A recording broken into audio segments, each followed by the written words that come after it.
Buenos días, les damos la más cordial bienvenida a la sesión número 62 del Seminario Permanente Interinstitucional Antropología e Historia de los Racismos, las Discriminaciones y las Desigualdades, un esfuerzo desde la Dirección de Etnohistoria del INA, desde SURGE y también desde el CEICH de la UNAM. Entonces, pues estamos muy contentas. Actualmente coordinamos el seminario Jimena Rodríguez y yo misma, y tengo el gran gusto también, tenemos siempre el gran gusto de compartir esta labor también con la doctora Olivia Gala, aunque ahora está de sabático. Y pues también estamos muy contentas porque esta sesión está dedicada a un tema muy importante, que es el del antirracismo en los museos y memoriales. Y doblemente contentas porque tenemos el gran honor y muchísimo gusto de tener a tres invitadas magníficas, muy destacadas en este campo, que realmente agradecemos mucho su presencia y de verdad estamos seguras que estamos cerrando el año 2025 como es costumbre en todas las sesiones de seminario, pues con broche de oro. Tenemos a la doctora Yolanda Moses de la Universidad de California, Riverside, a la doctora Kelly Morgan del Black Artists Archive y a la doctora María Elisa Velázquez de la Dirección de Etnohistoria del INA. Entonces vamos a comenzar con la doctora Yolanda Moses. Ella actualmente es profesora de antropología y anteriormente fue vicepresidenta de Diversidad, Igualdad y Excelencia en la Universidad de California, Riverside. Sus investigaciones se han centrado en cuanto a los orígenes de la desigualdad social en sociedades complejas, usando metodologías etnográficas comparativas y también otro tipo de metodologías de encuestas. Ha explorado el tema del género, las desigualdades de clase, tanto en el Caribe, en el este de África y en los Estados Unidos. Y más actualmente también se ha centrado en la diversidad y los cambios en universidades y en escuelas de Estados Unidos, de la India, de Europa, de Sudáfrica, de Israel y de Australia. Fue también, ha sido presidenta de la American Anthropological Association y ha tenido también un papel importante en la American Association of Colleges and Universities. Fue también presidente del City University of New York, the City College, y presidenta de la American Association for Higher Education. También pues tiene también publicaciones muy importantes. Hemos tenido el inmenso honor de tenerla aquí en otra sesión sobre racismo en los Estados Unidos, ya hace algunos años. Y entonces, bueno, ahora pues vamos a comenzar con ella hablando al respecto de los antirracismos en museos y memoriales. Muchísimas gracias, doctora Yolanda Moses. Le cedemos la palabra. Thank you for being here again. Oh, it's my pleasure. Start my presentation, huh? Okay, thank you. And thank you for that wonderful introduction. For being here. Great, we can see the slides now. Yes, yes. So I I will be able to change the screen. I've entitled this Race, Racism, Museums and Monuments, because what I'm going to do is give you an overview of what is happening in the US in terms of reckoning with racism, systemic racism at this point in time. Although it is historical, there are many different ways that we're recognizing it so that the public can be engaged and involved. So I wanted to do that for you. And in terms of changing the screen, let's see, where do I do? Oh, up here, there, introduction. So, Yolanda, Yes. I am changing the slides. Just let me know. Oh, okay. Like Change. next or something, and I'll do Next it. slide. Next slide, please. So the overview is about anthropology and museums in the 20th and the 21st century. I'm going to do this in 4 stages. That is, the first one, we're going to look at traditional museums and how they are changing because of the presence of material around race and institutional racism within the museum. Then I'm going to show a couple of examples of how sites of trauma have become sites of remembrance and how people are engaging with those. And then third, of course, monuments. What do we do with those monuments? There's a lot of controversy about whether they should stay, whether they should go, what they represent, who they insult, who are they for, why were they put there? So we'll talk a little bit about that. And then finally, higher education. There's a reckoning with higher education institutions, universities, especially old ones that started at the very beginning of the United States, who have long histories of connection to slavery. So I'm going to give you one example of what one university has done to try and reckon with that. Next slide.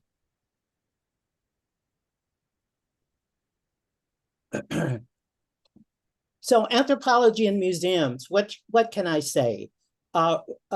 Museums have been a way that anthropologists and colonialists and people have documented their escapades and their engagement with the other.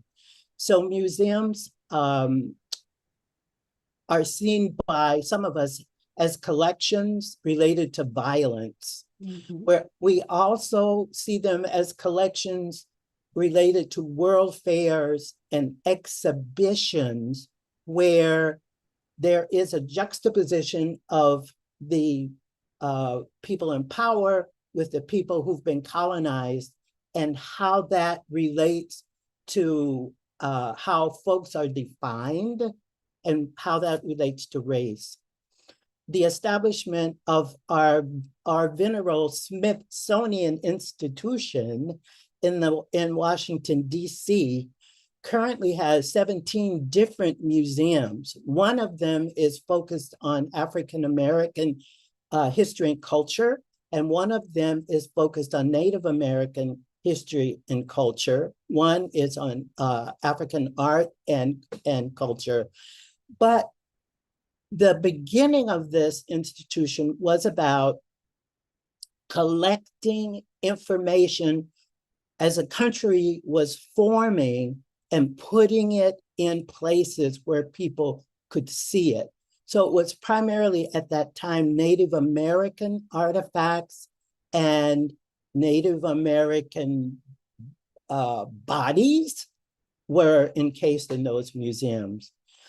Also, the traditional museums in the US, like the American Museum of Natural History, which is located in New York City, depict the relationship of museums to the people they study. For example, there's a statue of Theodore Roosevelt, who was one of our presidents. And on one side, he's on a horse, and on one side is a Native American, and on the other side is a slave. And they're juxtaposed next to him, looking up at him as if he is the savior. Now, that statue is still there. If you ever go to New York City, you can see it there, but there's so much controversy about moving it. Next slide.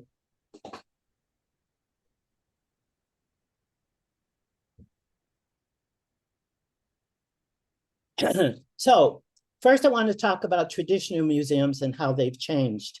Olivia Christina and Hamina know about this project, but for those of you who don't know, I've been involved with a project to change the way we talk about race in the United States for the past 10 years. It's a large project sponsored by the American Anthropology Association. So far, we've published 2 books. We have an exhibit and that's traveled around the United States.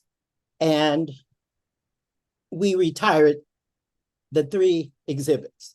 The exhibits showed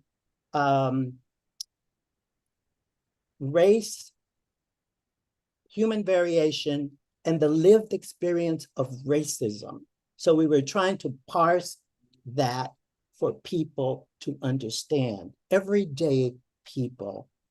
So we have sold those exhibits to 3 other museums, and that's what I want to show you next. Next slide, please.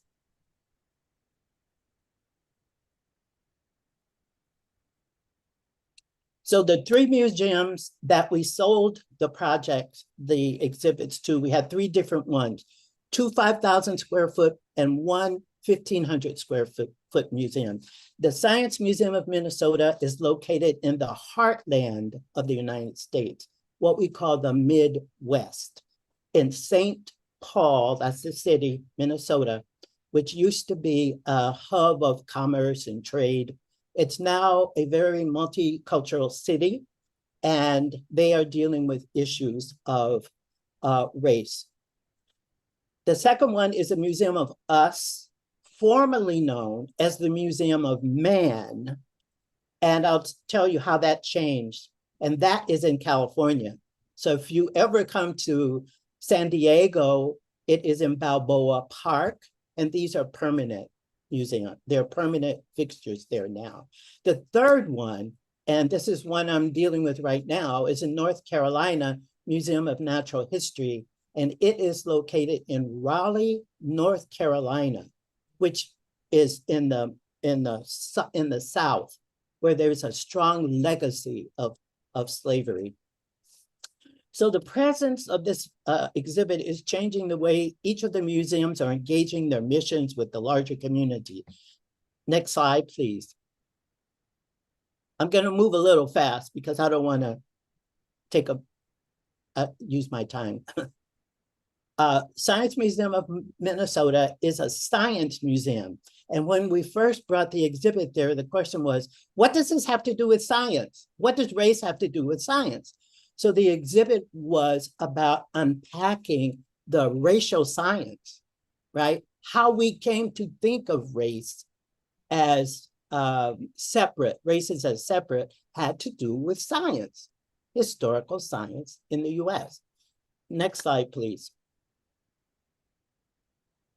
So what they have done with the 5,000 square foot exhibit is add local context. And part of that local context is adding conversations about the presence of the Ojibwe Native Americans in that area, bringing in Native American culture and ways of knowing, creating talking circles, bringing in Native American communities into the museum. The second thing, because of the urbanness of this place, they wanted to talk about race and incarceration. Next slide, please. Because there were a lot of African American and Latino males that were being put in jail, and they wanted to unpack how systemic racism works. So they created space in the museum to have these conversations. And that had never, ever happened before. They have a lot more people coming in, a lot more diverse people. The third thing they did was to take money and give to community groups, particularly immigrant groups and refugee groups, to allow them to take portions of the exhibit and create their own local community exhibits. So all of that is happening right now. Next slide, please.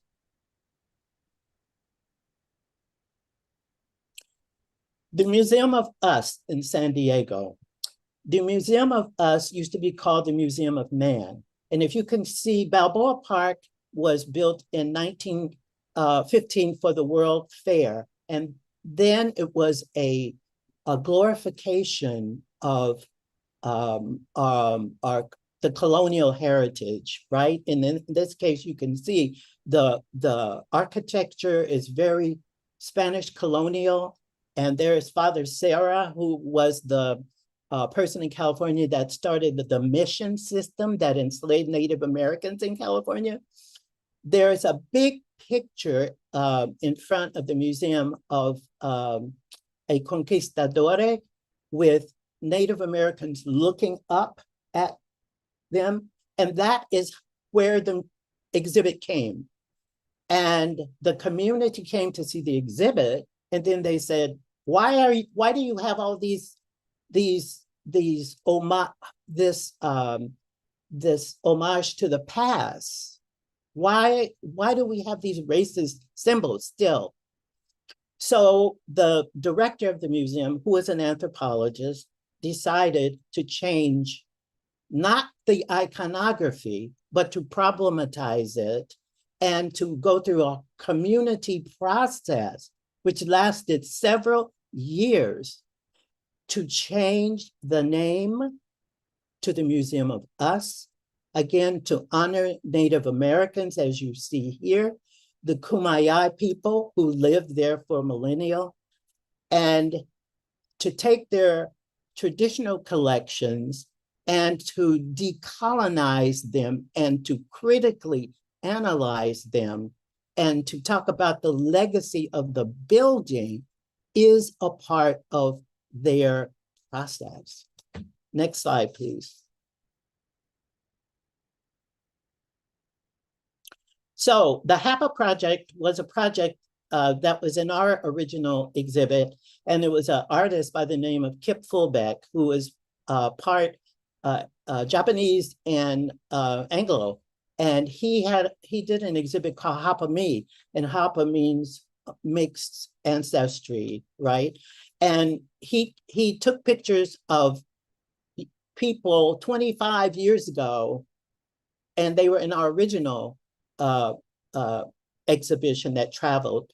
Then he came to this museum and he took the same pictures of the same people 25 years later to see if they had changed the way they talked about themselves, because everybody wrote things about themselves. So he rephotographed them to make it more interactive. Next slide, please.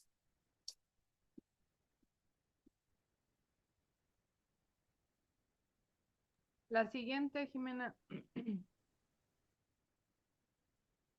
So to make it more interactive, people coming to the museum can take their own photos with Polaroid camera and mount them on the wall and write their own descriptions of who they are, particularly people who have mixed heritage, because in our binary system in the United States, where we talk about historically racist, white or Black, the demographics of the United States have changed so much that that no longer has resonance and validity for a lot of people. So next slide, please.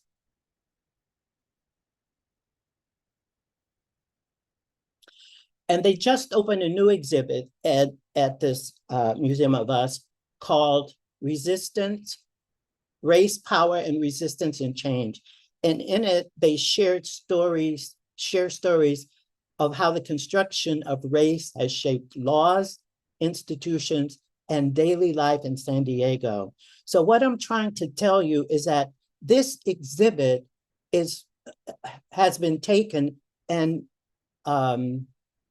been integrated with the context of what's happening locally in each place it has gone. Next slide. So the North Carolina Museum of Natural Sciences got the 5,000 square foot exhibit, and Dr. Irma McLaren, whose article I sent you all, and I did a study on the feasibility of bringing that race project to this museum.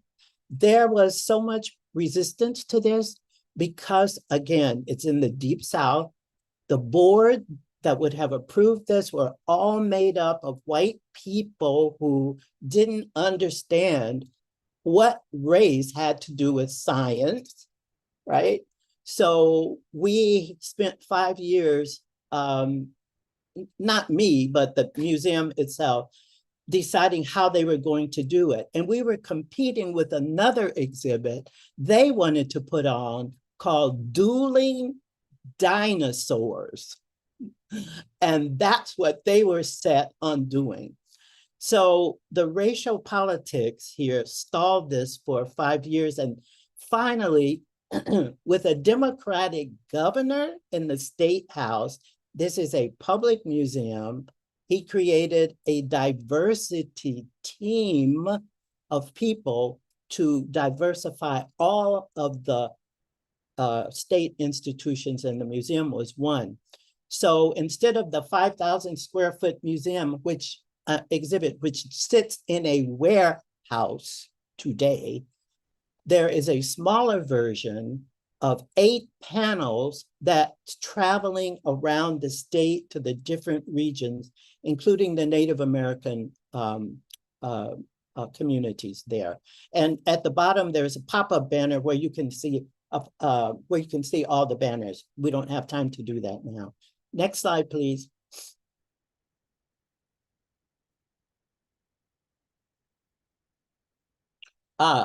Dueling dinosaurs. That's what they wanted, right? Dueling dinosaurs.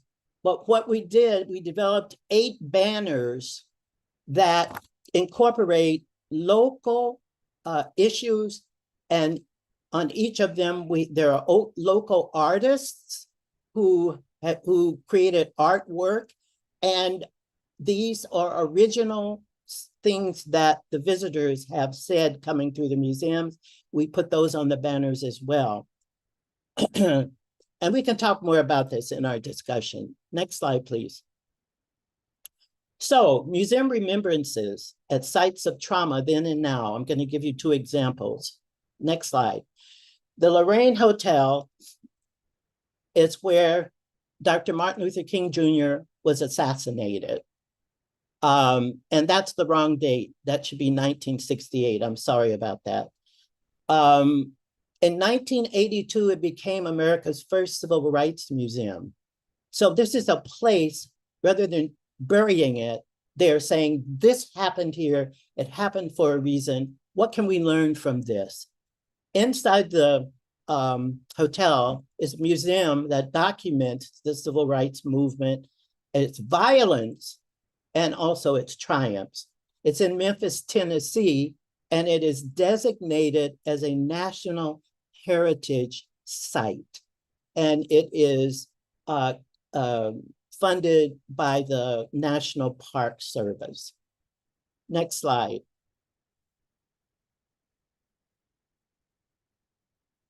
The next one is Manzanar.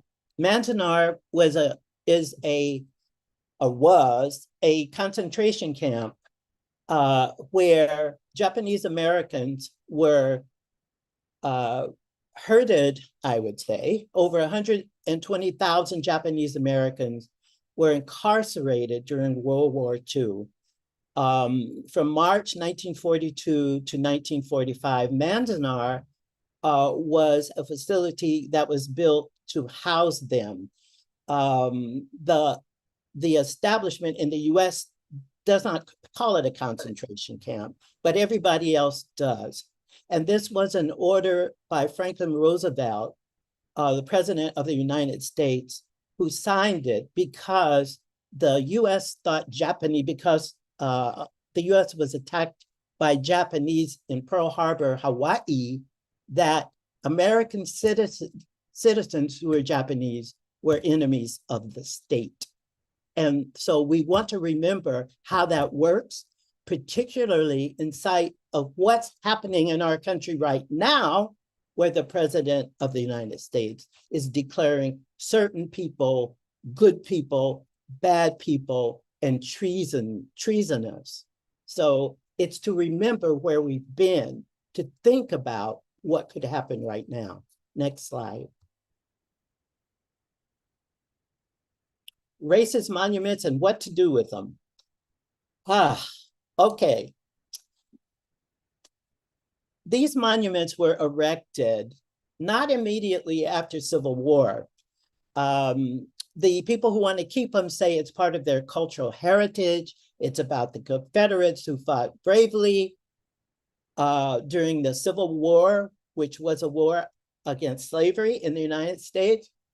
But in reality, these statues went up after the Civil War between 1890 and 1915, when Jim Crow laws, which were laws that created segregation, almost like apartheid in South Africa, in 14 states in the United States.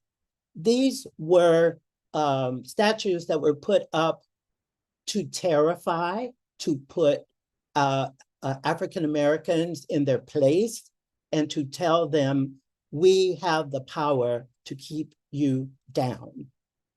And here are the monuments to show that.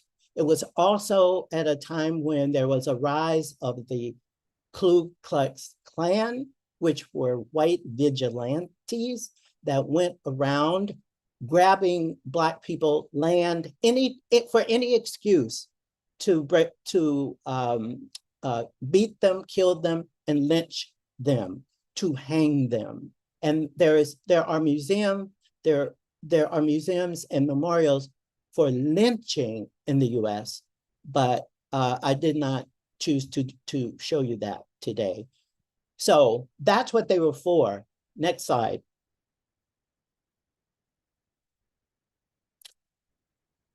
I live in Los Angeles County, and the Museum of Modern Art just opened an exhibit.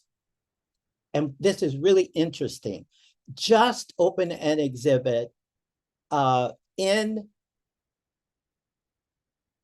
Japanese town, where the decommissioned Confederate monuments that you saw in the slide, there were some that were taken down and moved. What happens to them? They decided to take this monument and juxtapose them next to contemporary artwork. So this exhibit will be in Los Angeles until May 2026, in case any of you ever make that trip to LA to see that. And it invites audience to come in and reflect on the evolving meanings of these highly charged symbols, right? And their implications in the present day.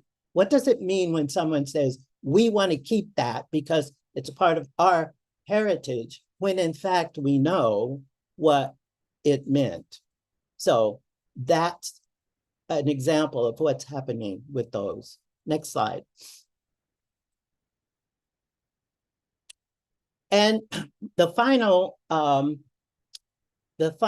thing I want to show you is how a university tackled its legacy of slavery. The United States was started, well, I'd say in the 1600s, but the 13 colonies each of them had institutions of higher education eventually. Brown University is in the state of Rhode Island, and it was started in 1764. And with the death of George Floyd in 2020 in the United States, it set off a spate of introspection for universities to look at their legacies of racism within their institutions. So the students at Brown University pushed the president to find out what was their connection to slavery. They went through a 5-year process of doing that. You know, universities are slow and they have committees, and committees have committees. So they eventually did the historical work to find out that Brown University and its first treasurer were a family, the Brown family, that were traders, mercantile business people who traded in slaves. So after this process, the university decided that a public art project was a way to tell that story and to show that while they're going to continue with the name, to the university is called Brown University because it's been named that for centuries, that there is a problematic legacy that they want everybody who comes to that campus to know. Next slide, please.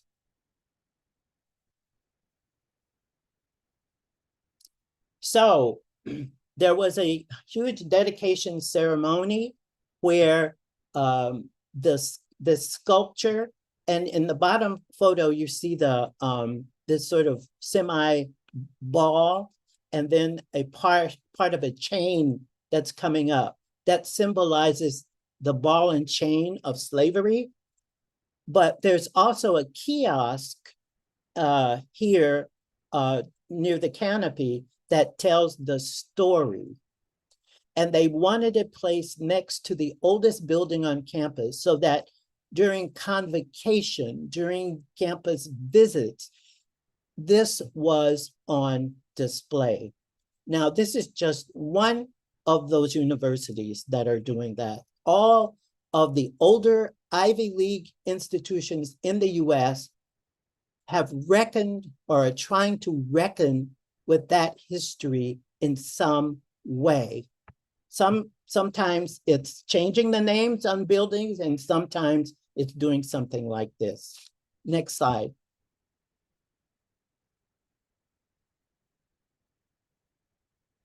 So current and future directions are in communities and by individuals. Irma McLaurin's article documents Black grassroots museums. And then Kelly, and I'm sorry I spelled your name with a Y.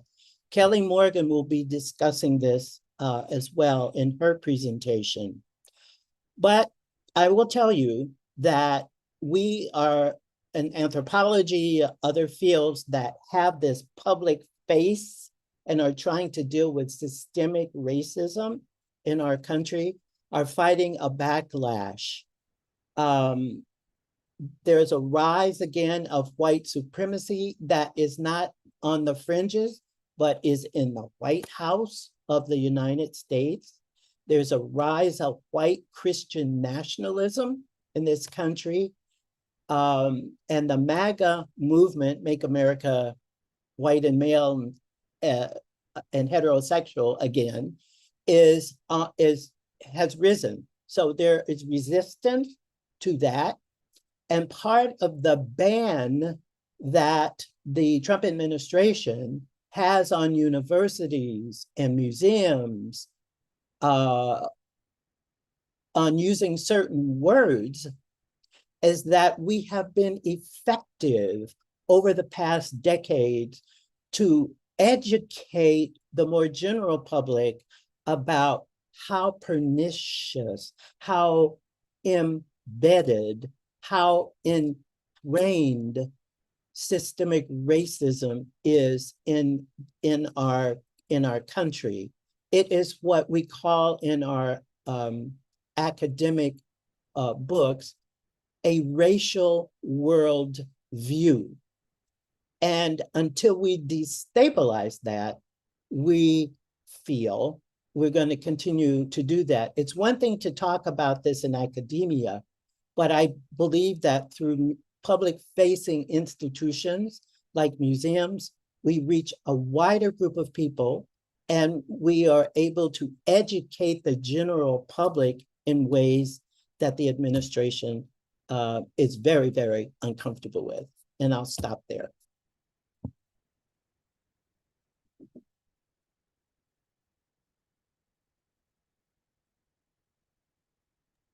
Muchísimas gracias. Thank you very much, Yolanda Moses.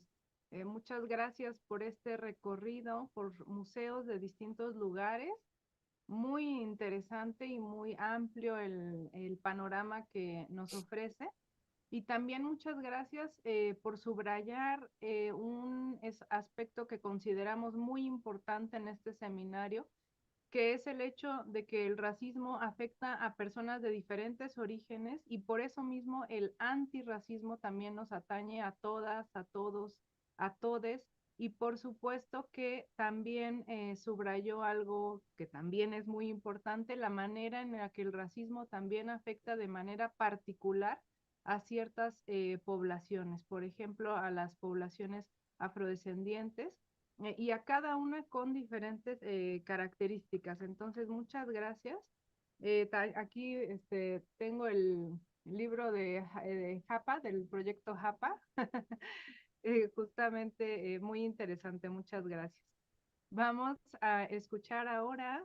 Bueno, también agradecer a Juan Carlos de la transmisión de la Coordinación Nacional de Antropología, a todas las personas que nos acompañan. Tenemos a 27 aquí en el aula Zoom y teníamos a 16 en el YouTube hace un momentito.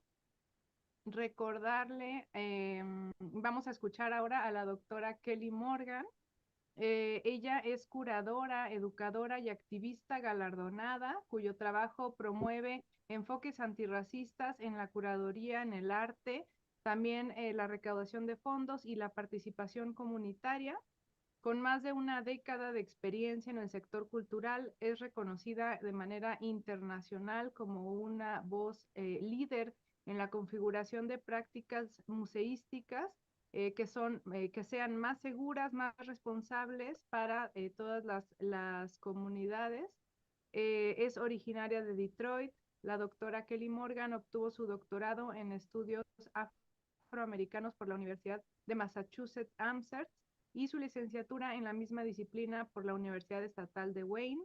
A lo largo de su trayectoria ha tenido un profundo compromiso con las comunidades negras y las culturas visuales, desarrollando metodologías curatoriales que se centran en las formas de conocimiento de la diáspora africana y actualmente es directora fundadora del Black Artists Archive, de los archivos de activistas negros en Detroit, una organización artística sin fines de lucro que fomenta un entorno propicio para la creatividad, la exhibición, el aprendizaje y la preservación de la historia, del arte y de la cultura visual negra. Thank you very much, Dr. Kelly Morgan, for being with us. We, eh, perdón. Queremos pedirle hablar despacito para la traducción, para la interpretación simultánea. Muchas gracias, adelante.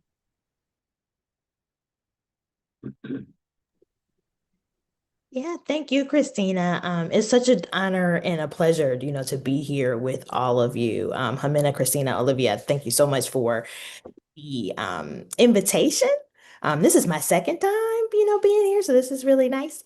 And Dr. Moses, that was such a great, presentation. It's such a great lead in, to what my presentation really discusses, primarily because I started the Black Artists Archive in response, to a lot of that being negatively affected, to being negatively affected by the history that Dr. Moses, just laid out in terms of working in traditional white institutions and in certain places, even culturally specific institutions, the colonial model, as a whole kind of permeates, everything, right? And so some of those same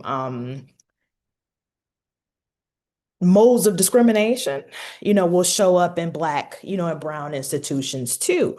And so today it's like what I was really going to talk about was way too long. So I tried to truncate it, a little bit. I was like, oh yeah, this is way too much. But I'm going to talk to you today really and truly about the Black Curatorial Institute, which is the professional development, learning center arm of Black Artists Archive. Black Artists Archive, or BA as we like to call it, partially because it's like, you know, Black Artists Archive, right? So it's the acronym. But my colleagues and I, you know, who got it off the ground, we consider ourselves like the black sheep of the field. And so our icon is like this little black sheep. So it kind of worked out really well. And BCI, you know, again, is like our I'm sorry, I did it. That was what I was trying not to do. Because you guys can like see all my Zoom stuff, right? Okay. Oh no, it didn't shift for you guys. Okay, good. That's good. Okay, I'm sorry about that. I was trying to move, I'll move it over here.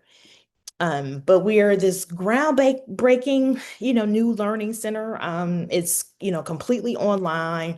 And I designed it to advance curatorial and archival expertise based on, or like after that 2020 moment that Dr. Moses, you know, referenced, where it was this, you know, after the murder of George Floyd and Breonna Taylor, it was this huge reckoning, right, in the field. And natural history institutions, and I would say ethnographic institutions, science institutions, have really done a lot to take the steps to try to start grappling with this. Art institutions in the US, not so much, right? And so what I would like to say, or what I often say, is that where the entire museum complex, right? Botanical gardens, aquariums, zoos, natural history museums, ethnographic museums, from a colonial standpoint, evolved or began, you know, as these spaces where white male colonizers put everything in the world, you know, that they thought they could, it was like everything that they thought they could kind of control, or not, maybe not kind of, right? They actually were kind of were controlling. But the art museum then evolved as the quintessential, or like the exclusive space where they represented themselves, right, in view of that world, or in control, right, of that world.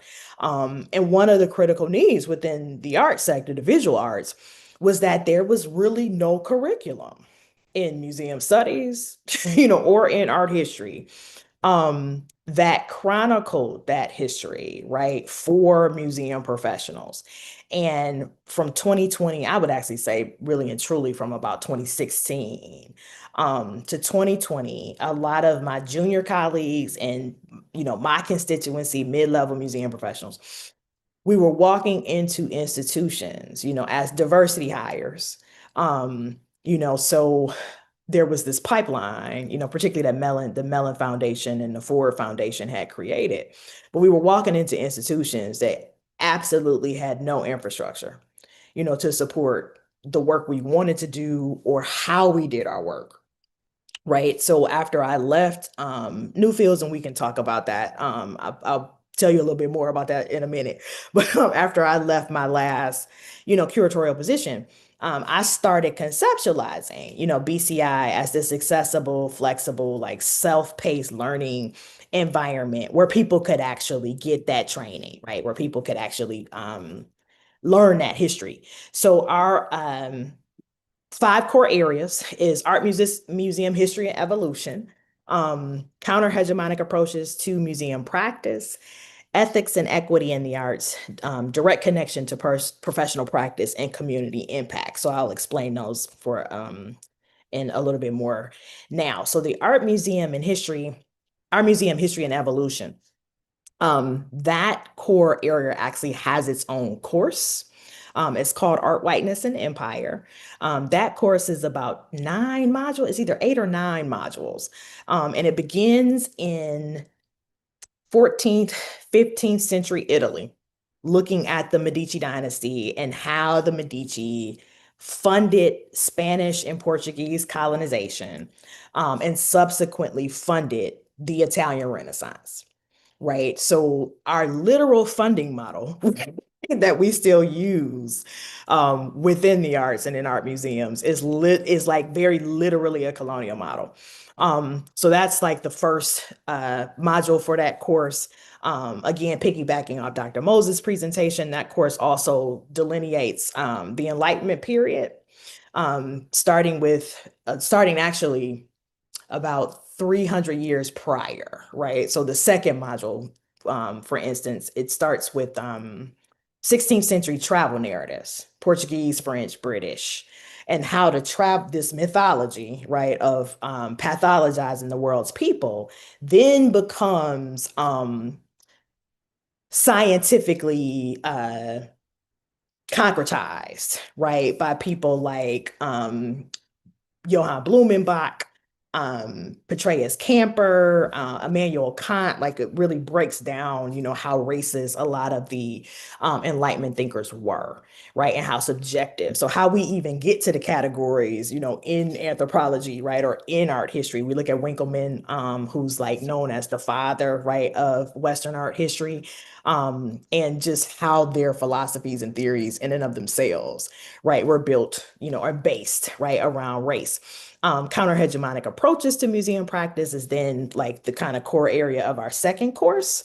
And that course is called Anti-Racist Curatorial Approaches to Collection Management. And so that course really like teaches participants like how to identify inequity, right, in traditional museum practices, and then how to build inclusive practices. Ethics and equity, that course really talks about, or that core area really looks at the kind of lack, of ethics and equity in the field.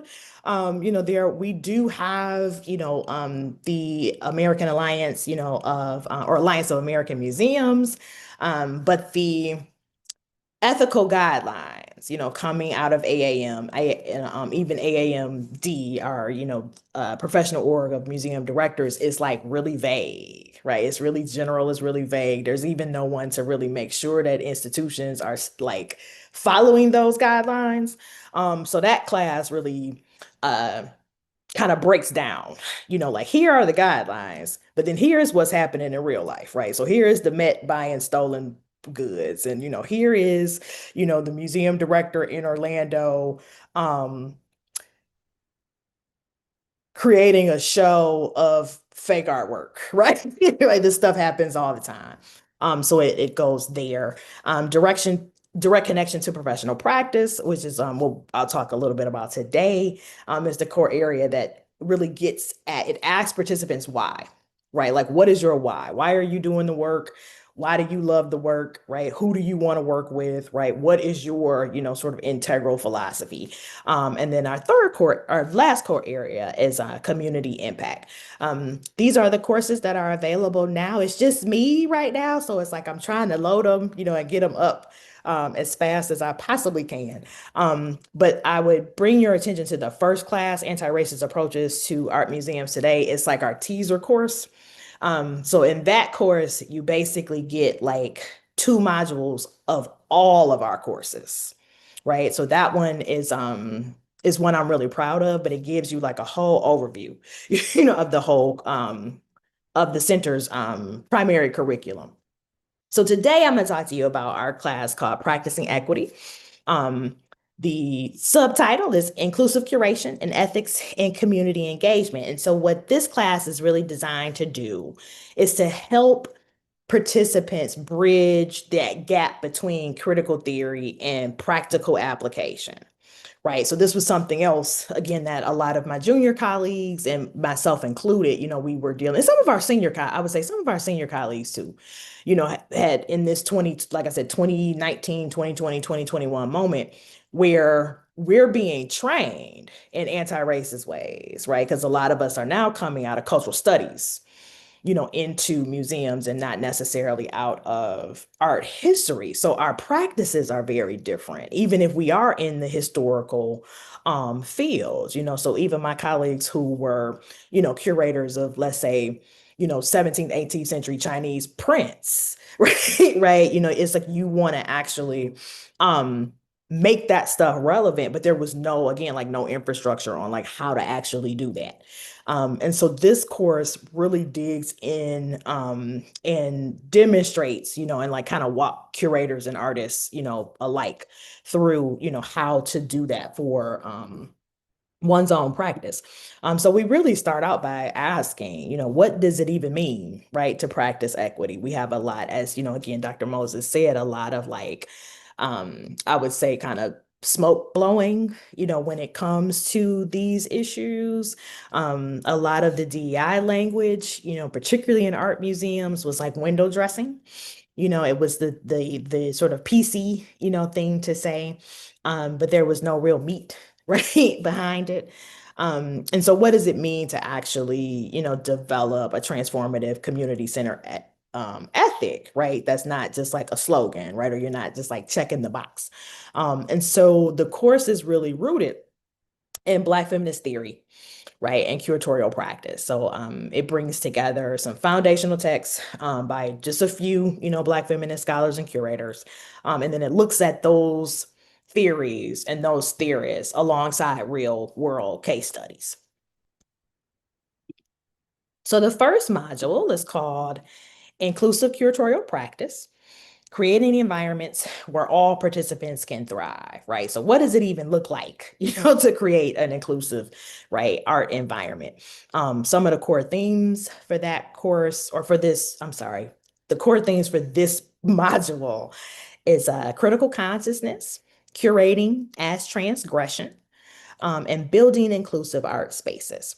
So curating as transgression is really it's like a way that I've kind of borrowed right from Bell Hooks's idea of teaching to transgress, right? So she asks in that book, Teaching to Transgress, what does it look like to use teaching and education as a form of liberation, right? And so I posed to myself and many of my other, Black female colleagues, were saying, well, what does it look like to actually curate, as a form of liberation? And so this class looks at Hooks in relationship to, or in conversation with, honestly, Patricia Hill Collins, who's a major Black feminist scholar. She actually like literally wrote the book on Black feminist thought. Audre Lorde, who was a queer, Black female poet, writer, just an amazing human being and activist. And then Portia Moore, who is actually the director of museum studies at the University of Florida. And her practice, both her teaching pedagogical practice as well as her curatorial practice, is rooted in Black feminist theory. So we look at we look at Portia's work, as like a live example, right? The learning objectives, are here, on the side. So just, understanding curatorial practices, social justice work, and mainly, again, how to apply, Black feminist frameworks. And then you can take that learning to whether it's like performance theory, right, or queer theory, right, like any other theory that informs your professional practice, right? You can take these skills that you learn in this course to do that. I don't know why my hand is raised, but there are course structures, and expectation is really like engagement, right? So it's like, oh, it's self-study. Like how do you actually be in conversation with anybody? So how I've structured it is like there are readings and videos. There's a discussion board, in a comment section. And there are assignments that they have to do, that like where they can speak back and forth to each other in the course, long-term assignments and short-term assignments. One thing I wanted to mention here as well is that so many of my student demographic are already working professionals. And so I kept thinking, even when I first conceptualized a lot of this curriculum while I was at Tufts University in 2021, and I kept thinking to myself, and I said, well, people don't necessarily need another degree, right? Or like another certificate. They just really need the information, right? So I left Tufts at that point, among other reasons, because Tufts put like a $40,000 price tag, on and I said, there's no way I'm getting ready to ask people to pay $40,000 for an online graduate certificate. You got to be kidding me. And because I was a department of one, I could just send the link out to people, right? So me being the anti-racist practitioner that I am, I sent the link like out to students around the world, and it wound up, I think it was 80 total, right, that I had enrolled in the program that had not paid a dime of tuition. Um, and so I said, that's the work, if you're talking about inclusive, if this is what y'all really want to do. And so needless to say, that really rubbed the dean the wrong way. So I resigned, after that, and then said, oh, I just really need a robust digital platform, and Teachable is that platform. So these are the kind of, this is like the basic layout of really all the courses. So there's like an open and dialogue question. For this module, it's share your experiences. When did you feel included in an art environment? When did you feel excluded? Why not? Mini lectures. So I try to keep them between like 10 to 20 minutes, where I do deep sort of deconstruction, of the readings for them, so that they really understand, why we're reading, who we're reading. There's a reading, then I give them this reading synthesis activity, which I'll show you in a second. There's a group reflection course, or a group reflection question that's open-ended. And that, we can kind of go back and forth on, throughout however long, it takes them to move through. And then the closing assignment is usually, for this module, is a vision statement. So what does it look like, right? For like in a perfect world, like what's your idea of an inclusive exhibition or, project? But all of the assignments are designed to be sort of guidepost or like practice assignments for things that they can use in their own jobs, right? Like right now. So I asked them at the beginning, like, what are you working on? And then we tailor these assignments, to what they're actually doing. This, I know you may not be able to read that totally, but this I wanted to show you anyway. Like this is the reading synthesis activity. And the reason why I wanted to show this is because I really got this from like a design thinking seminar, that I was in, that I thought was really cool. And we weren't applying it to reading, but I was like, it kind of works right both ways. And so what I have them do is interview each other, right? About what's the main point, what are the core themes. I put them in breakout groups because, like I said, all of this is online. And so we have a scheduled, day, right, during the month, where we all log on and get into breakout groups. And they have to, but here's the kick. They can't describe the readings in longer than 3 words, right? They have to summarize them in like bullet points, and or like sort of main, right, like main idea kind of thing. But it can't be, longer than 3 words. They get 10 minutes, and then they shift, right? So there's a whiteboard right in the Zoom room. And so when the other, students come in, they can see, right, what the first group said. And so they do this until, they all work through, right? It's usually 3 to 4 groups. And they compare, right? So what are the overlapping answers, right? Is there any overlap? If there is, why, right? If there isn't any overlap, why, right? I really stress them, really focusing on the whys and the hows. The third breakout session is like we do a kind of a deeper dig, like a deeper synthesis. And then we share out, right, as a full class. And they really, like most of the students, like really enjoy that activity. I put a small little video together, like so you guys can see kind of like what the module actually looks like. Because again, it's a lot of text, but again, it's all sort of self-study. So everything is right here, for you, right, as you move through. I see all the time that 90% of anti-racist work requires one to be a decent human being with a keen sense of self-awareness.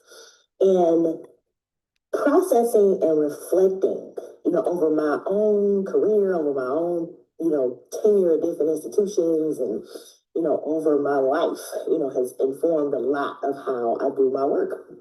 So that's a video that's like a kind of personal, narrative that I share with them, specifically because we read in this module, Patricia Hill Collins, Learning from the Outsider Within. And Collins' essay is really about how we, really should work, not just Black women, but Black women do it, really well. But how we should work from our own cultural and biological experiences. And I want to make sure I say it right, but how we can work from our own cultural and biological experiences as a sound and authentic epistemology, right? So that your own experiences is like a valuable form of knowledge. And so much of like how I do the work really does, like, just being from a working class background, not just my academic training, right? Like comes in really demonstrates that. So it's like I kind of walk them through, like if they don't know a lot about my career, like how that's worked. The readings are here. You can download everything, so everything is accessible. Usually if I can't do an actual video, of some of our authors or some of the text that we're using, I'll use, I went back the wrong way. I will use what may already be on the internet. I'm trying to get to the point. So it's basically, it's a video of Portia, giving a keynote, talking about, being an abolitionist, working as a story catcher, and that sort of thing. Module 2, and I'll go really quickly through these, is basically, okay, so now we have a sense, of what we want to do, and we want to foster inclusion in our professional practices. How do we build the relationships, to help us do that? If we want to work in community, who is our community, right? Who's in it? How do we define community? Those things. For this readings for this module, which is also a kicker sometimes, it's Mike Morawski's book. And these two young ladies, Jennifer Zwilling and Elizabeth Asner, who are actually, two really good friends of mine too, who work at the Clay Studio in Philadelphia. And Making Place Matter was the inaugural exhibition of opening their new space. And it was a space in which they completely reimagined the institution, and completely recreated it with the community at the center. And even though Clay Studio was a white institution, primarily white women, right? They had come to me in 2016 and said, we're moving into this Black and brown neighborhood. We don't want to contribute, to the gentrification. What should we do, Kelly? And so Making Place Matter was really the first time an organization actually carried out all of the points that the curriculum teaches, right? If that makes sense. Okay. And that was like super proud about that, right? I was just like, oh my God, it works, right?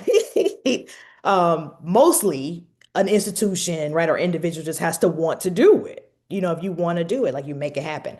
I use Mike's work primarily because a lot of my students are white women, right? And Mike too, because in that 2020 moment, this is why I was saying I would tell you a little bit about it later. There were a handful of us who were basically fired, right, for doing this work. I resigned before my director had a chance, to fire me. And I resigned very publicly and like kind of told the world like he was getting ready to fire me for doing this work, right? So kind of again to Dr. Moses's point, it was working, right? Right. The audiences were actually responding well. And I was in Indianapolis, Indiana, which is like historically and is still the seat of the Ku Klux Klan. So the majority of my audience as curator of American art were also, just everyday white people. And the institution just came at me with all it had, just shut it completely down. And I was able to kind of get in front of them. I say all that to say, Mike did a very similar thing in Seattle. He was the curator of learning and engagement, at the Seattle Museum of Art and was fired, right, for doing it. And after his termination, museums as agents of change was really the result, not of his work too, right? Not just the termination.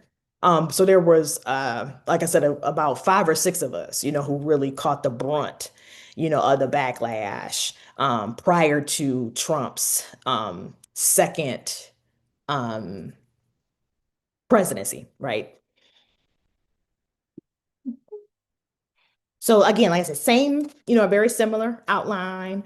What I like about this session is it asks them to actually define diversity and community for themselves, and for their professional practices. It's wild, like when people ask you that, and you're like, oh, right?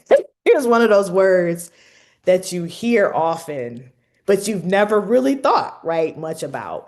It's like, yeah, what is community? What does that mean for me? The group reflection is, again, like, who is my community? Where is it, right? Who's in it?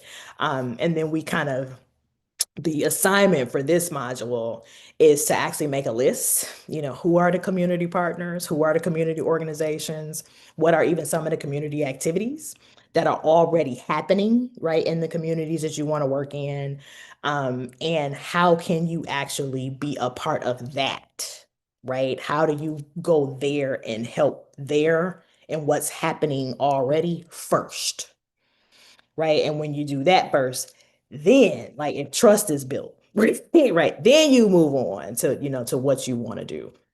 There's a major writing assignment, for this particular module around that as well, right, where they have to dig into define the term, and they have to ask more probing questions of themselves, like, again, who's the community-based org, right, that's been doing the work for a long time? How do you listen to them? How can you be flexible, right? Or your organization will be flexible to learn how to work with and learn from, right? People who prioritize different things as you, or people, who work in different ways, right? And I get a lot of feedback, from our students about how helpful that is. And then the third and the last module is then said, okay, so now you've built a relationship, you made the introductions. How do you turn those relationships into sustainable community engagement, right? And lasting social impact. This work we continue, or this module we continue with Mike's book. So we look at chapter 3, which is community at the core. For the Making Place Matter exhibition, because it was my framework, so I was the external evaluator. So I wrote a essay, for the exhibition catalog that really delineates the how, they went about it. The other thing that I'm forgetting in the previous section too, we did a panel of community members who actually talked about their experience with Clay Studio coming in. And it's like 2 hours, but that's also in the module. So they have to actually watch, the whole 2 hours, to hear from 7, 8-year-olds to, the teachers at the elementary schools, to kind of, Mrs. Johnson, who lives down the street, and how they responded, right, to working with Jen, working with Elizabeth, working with Josie, right, working with some of the other staffers, right, at Clay Studio. So you hear directly, right, from the Black and brown folks, in the neighborhood. The case study for this module, because it's focused on, like, again, community engagement and social impact, is we look at Crossroads, a community meal, which is a social justice work curated by Bryn Jackson and Tariq Robinson. And it's an artwork by Setu Jones, who is an artist out of Minnesota. And he does these really phenomenal community meals. And the meals are really set up to critique the history of redlining, the history of food insecurity, and what the kind of current state of food desertry, right, may be in any particular urban area. So this was what we did in 2019 at Newfields. We closed down one of the main thoroughfares with like this 500-foot dinner table.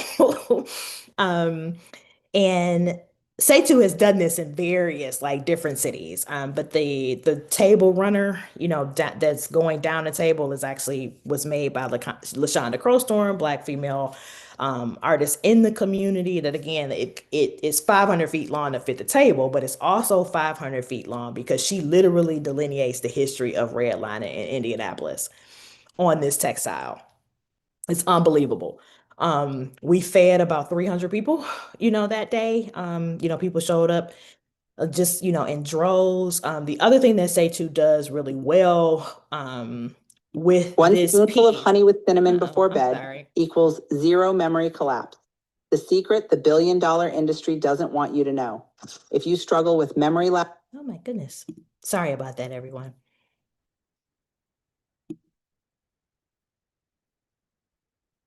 Let me do this. There we go. And it is this one. And we're back.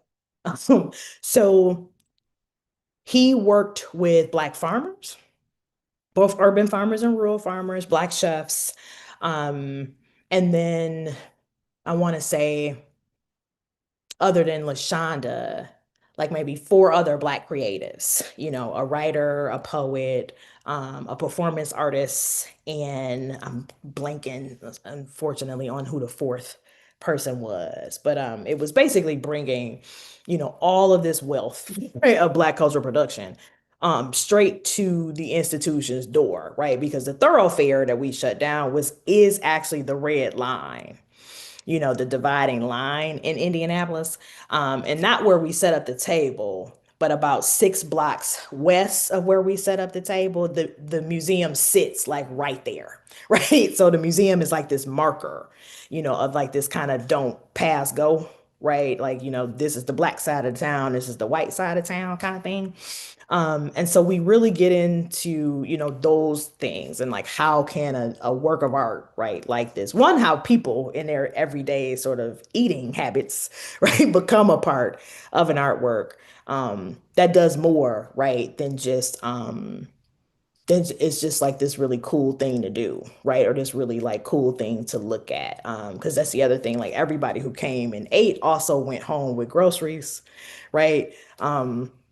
So he's literally, right, feeding people. All of the vendors, who were participating, got year-long contracts to be vendors at the museum.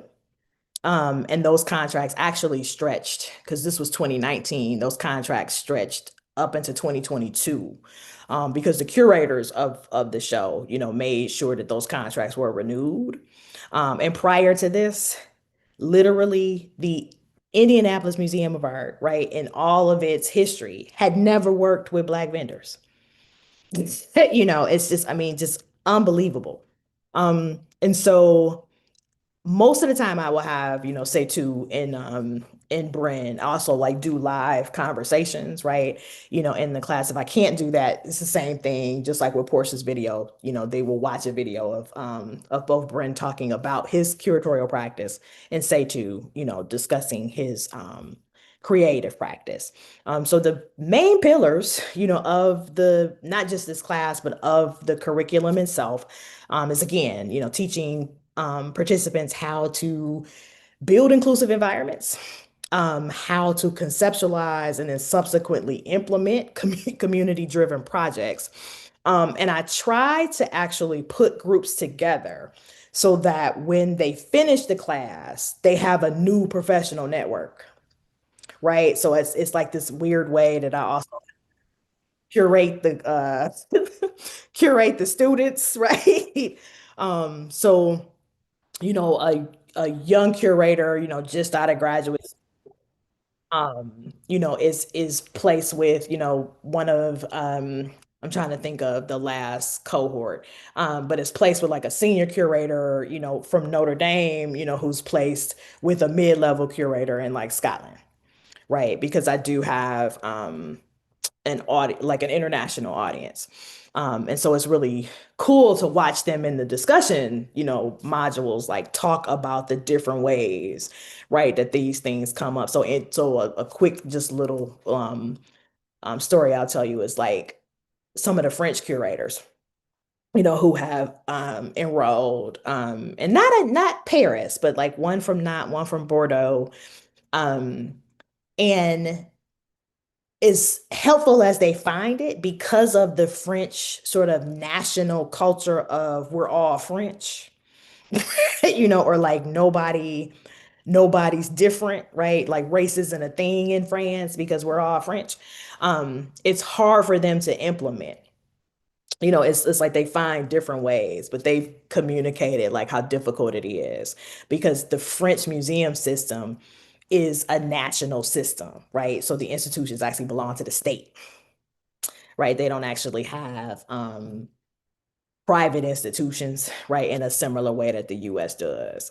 And so it's fascinating to like hear curators from Brazil, curators from the United States, help them troubleshoot that, right? Or like try to teach them how to, to get around that, or like the different suggestions. So those are the kind of things that like I think online learning, really does. That's like super cool. And lastly, the overall, outcomes of the course. Learning outcomes are just, thinking about curatorial, creative, I'll add, and archival practice as a form of social justice work, as a form of anti-racist work, institutional critique, right, and transformation. Again, applying, Black feminist frameworks, to practice, but any kind of cultural theory, and sustaining, inclusive ecosystems. How do we do this? Not just to recognize, difference or, for interest of like representation, right? But how do we do it as an act of care, as a commitment to community and toward a world, right? And a professional practice of just collective flourishing. And I'll stop there. Thank you so much.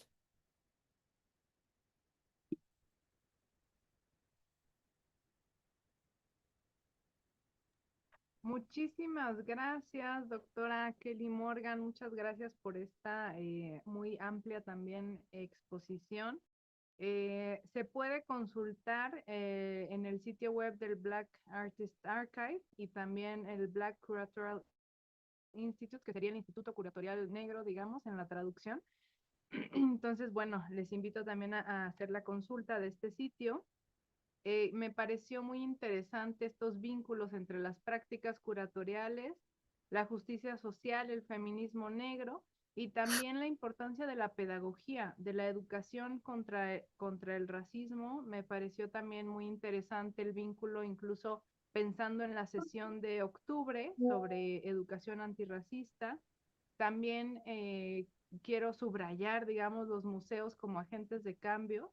Y en ese sentido, pues estamos ya muy listas para escuchar ahora a la doctora María Elisa Velázquez, que seguramente nos va a hablar mucho también sobre las personas afrodescendientes en los museos y memoriales en México. Entonces, pues va a ser muy importante. Vamos a darle la palabra. Ella es la doctora María Elisa Velázquez, es doctora en antropología por la Escuela Nacional de Antropología e Historia, es investigadora de tiempo completo del Instituto Nacional de Antropología e Historia desde 1994, titular del Programa Nacional de Investigación Afrodescendientes y Diversidad Cultural en el INA, y también es directora de la Dirección de Etnohistoria. Es miembro del Sistema Nacional de Investigadores Nivel 3, profesora del posgrado en Historia y Etnohistoria de la ENA, con una línea de investigación que ha recibido el reconocimiento de cátedra UNESCO desde 2006 hasta la fecha. Fue miembro del Comité Científico del Proyecto Internacional La Ruta del Esclavo, Resistencia, Libertad y Patrimonio de la UNESCO desde 2009, presidenta del mismo entre 2011 y 2015, galardonada con el premio Daniel Cosío Villegas 2024, autora de muchos libros y capítulos, artículos, uno de ellos titulado Mujeres de origen africano en la capital novohispana, otro sobre Juan Correa, mulato libre, maestro de pintor. También coordinó el libro Estudiar el racismo, afrodescendientes en México, y junto con Gabriela Iturralde tiene 2 libros, uno de ellos Afrodescendientes en México, una historia de silencio y discriminación, y Afromexicanas, trayectoria, derechos y participación política. Entonces, pues muchísimas gracias, doctora María Elisa Velázquez, por estar aquí. También quiero destacar su trabajo al respecto precisamente de la insistencia, ¿verdad?, en que estén también la historia y el presente de los afrodescendientes en los museos en México. Entonces, muchas gracias y pues adelante. Pues gracias a ustedes, Cristina, muchas gracias por esta invitación, a Jimena Rodríguez, por supuesto, y a Olivia Gal, a este seminario, pues que ya tiene una larga trayectoria y que ahora ya es un referente obligado para entender las manifestaciones y problemáticas del racismo, no solo en México, sino en otros muchos países del mundo. Bueno, voy a ir leyendo mi ponencia para no perderme. En esta plática quiero compartir con ustedes experiencias de divulgación del conocimiento que considero forman parte, si no de una agenda de antirracismo específica o explícita, sí de acciones que buscan divulgar la historia y las características de las poblaciones afrodescendientes en México, con la convicción de que el conocimiento es una herramienta decisiva para erradicar el racismo. Debo hacer notar que desde que comenzó el movimiento afromexicano, alrededor de 1997, con el primer encuentro de pueblos negros en el Ciruelo, en el estado de Oaxaca, una de las demandas más significativas del movimiento era que se diera a conocer la historia y las características de las comunidades y pueblos negros en los libros de texto y en los espacios museísticos. Quiero aclarar que cuando me refiero al movimiento afromexicano, tomo en consideración, por supuesto, a las y los líderes de las organizaciones sociales, a los académicos que trabajan el tema y a instituciones aliadas que en años pasados eran, por ejemplo, el Consejo Nacional para Prevenir la Discriminación y la Comisión Nacional de Derechos Humanos.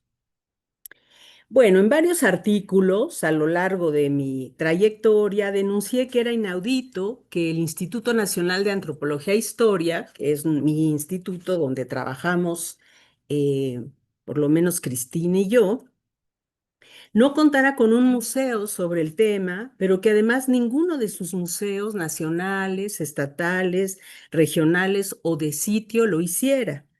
Escribí artículos y realizamos varias gestiones para incluir en los discursos curatoriales a las poblaciones afrodescendientes.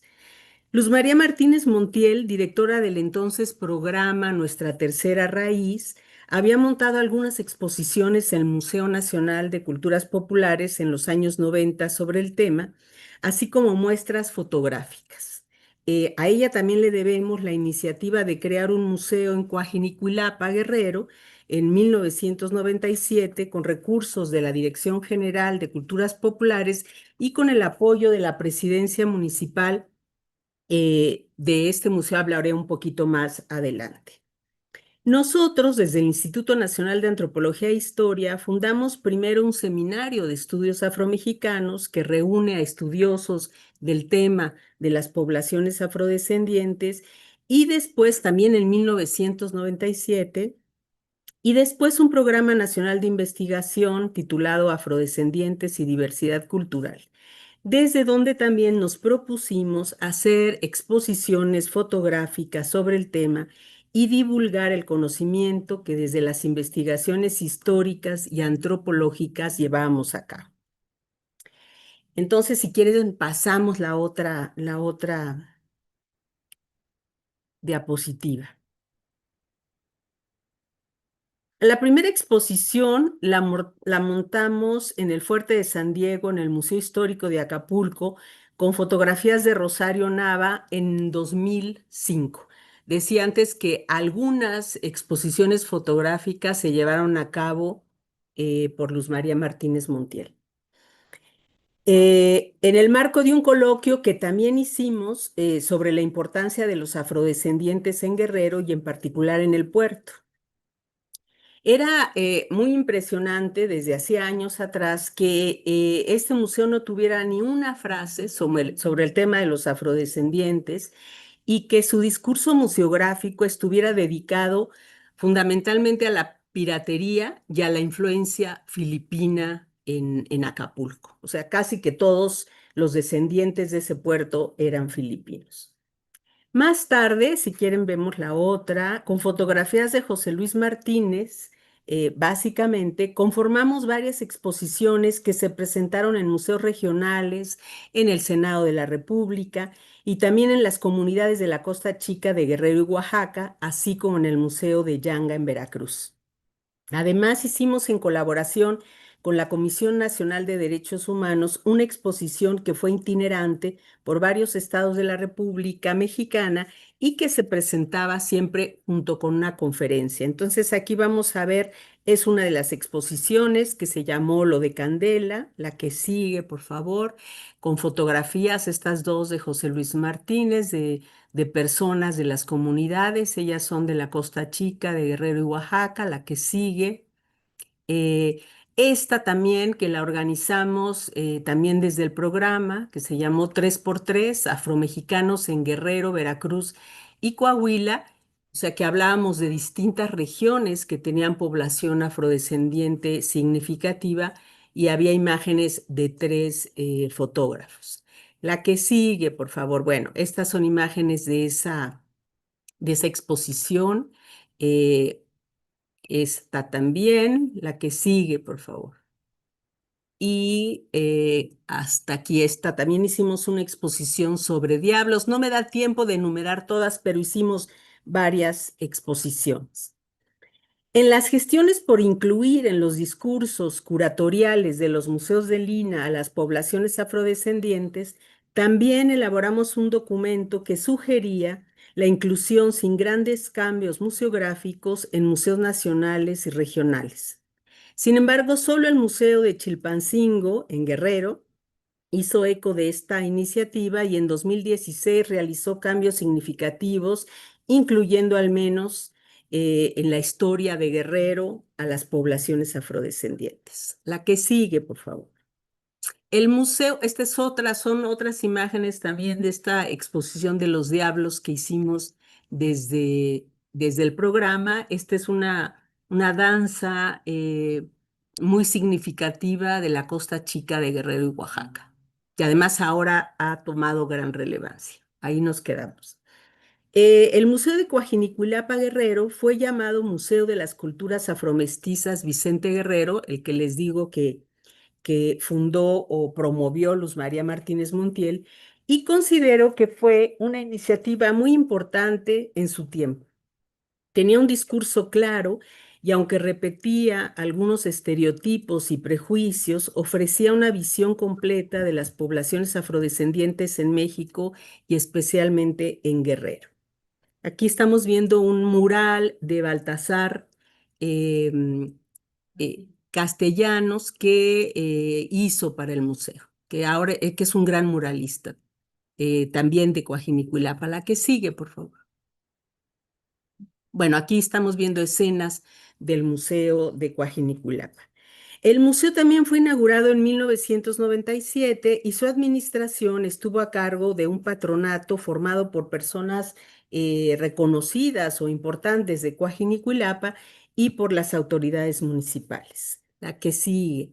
Tiempo después tuvo una reestructuración. Aquí también estamos viendo escenas de este museo que mejoró sobre todo la museografía, pero años más tarde, alrededor de 2015, fue perdiendo recursos y capacidad de gestión.